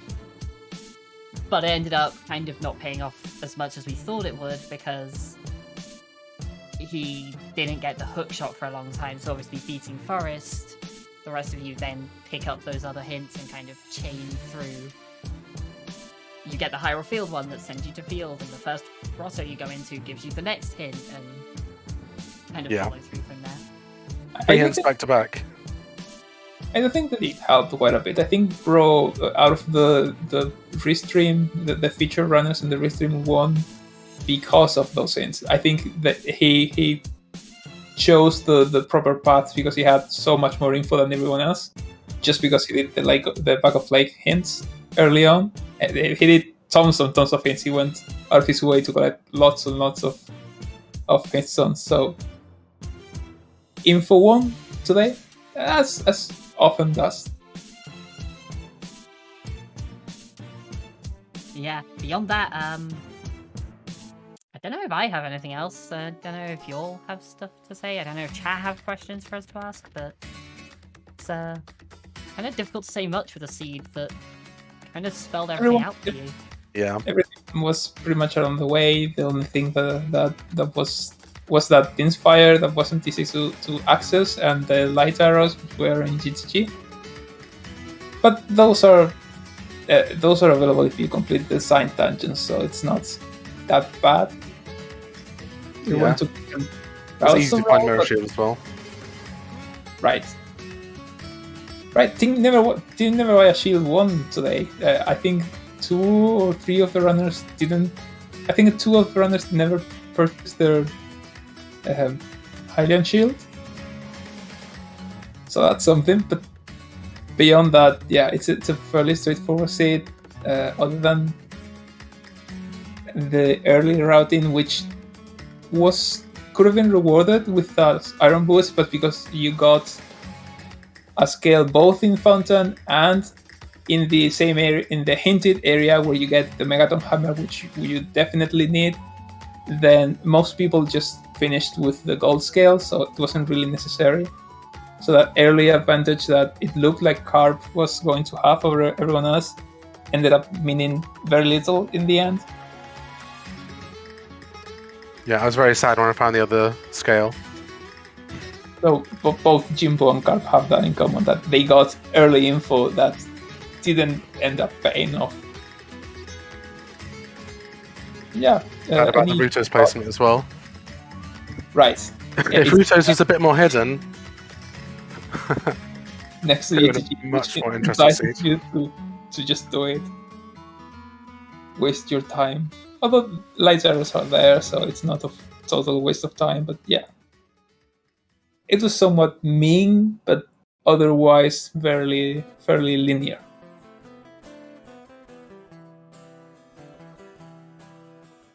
Yeah, I have no complaints about the seed. Personally, like I said, it played out really well. I was just mad at myself because I played like crap. So. Died to Phantom Ganon. That was amazing. I mean, you were living on the edge all of Forest. I mean, you spent more time in Forest at a quarter of a heart than at any other health amount. Yeah, that was really scary. That last Poe, I had to grab that safety heart because I was not running all the way through Forest Temple again to do that one Poe. So yeah. That was the one thing. I had to get some heart. I had to get a heart somewhere. And that was the first and last time one of the Poe sister fights is actually scary in the history of Ocarina of Time, but I'm glad to have witnessed it.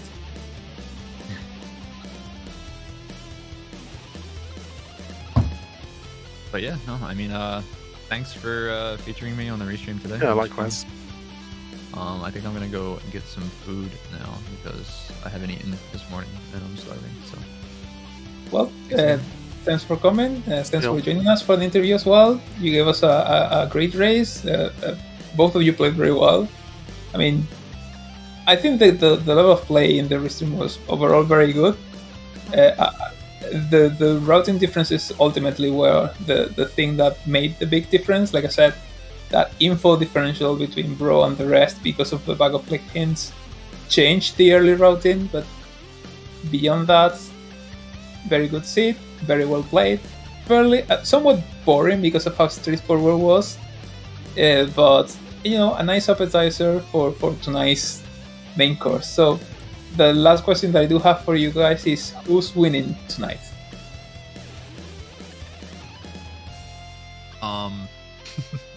Listen, I'm like out of touch with for the tournament and everything. Wait, okay. what match is going on tonight? Say a name. Just say a name. No, Say who a are the name and Karios and who?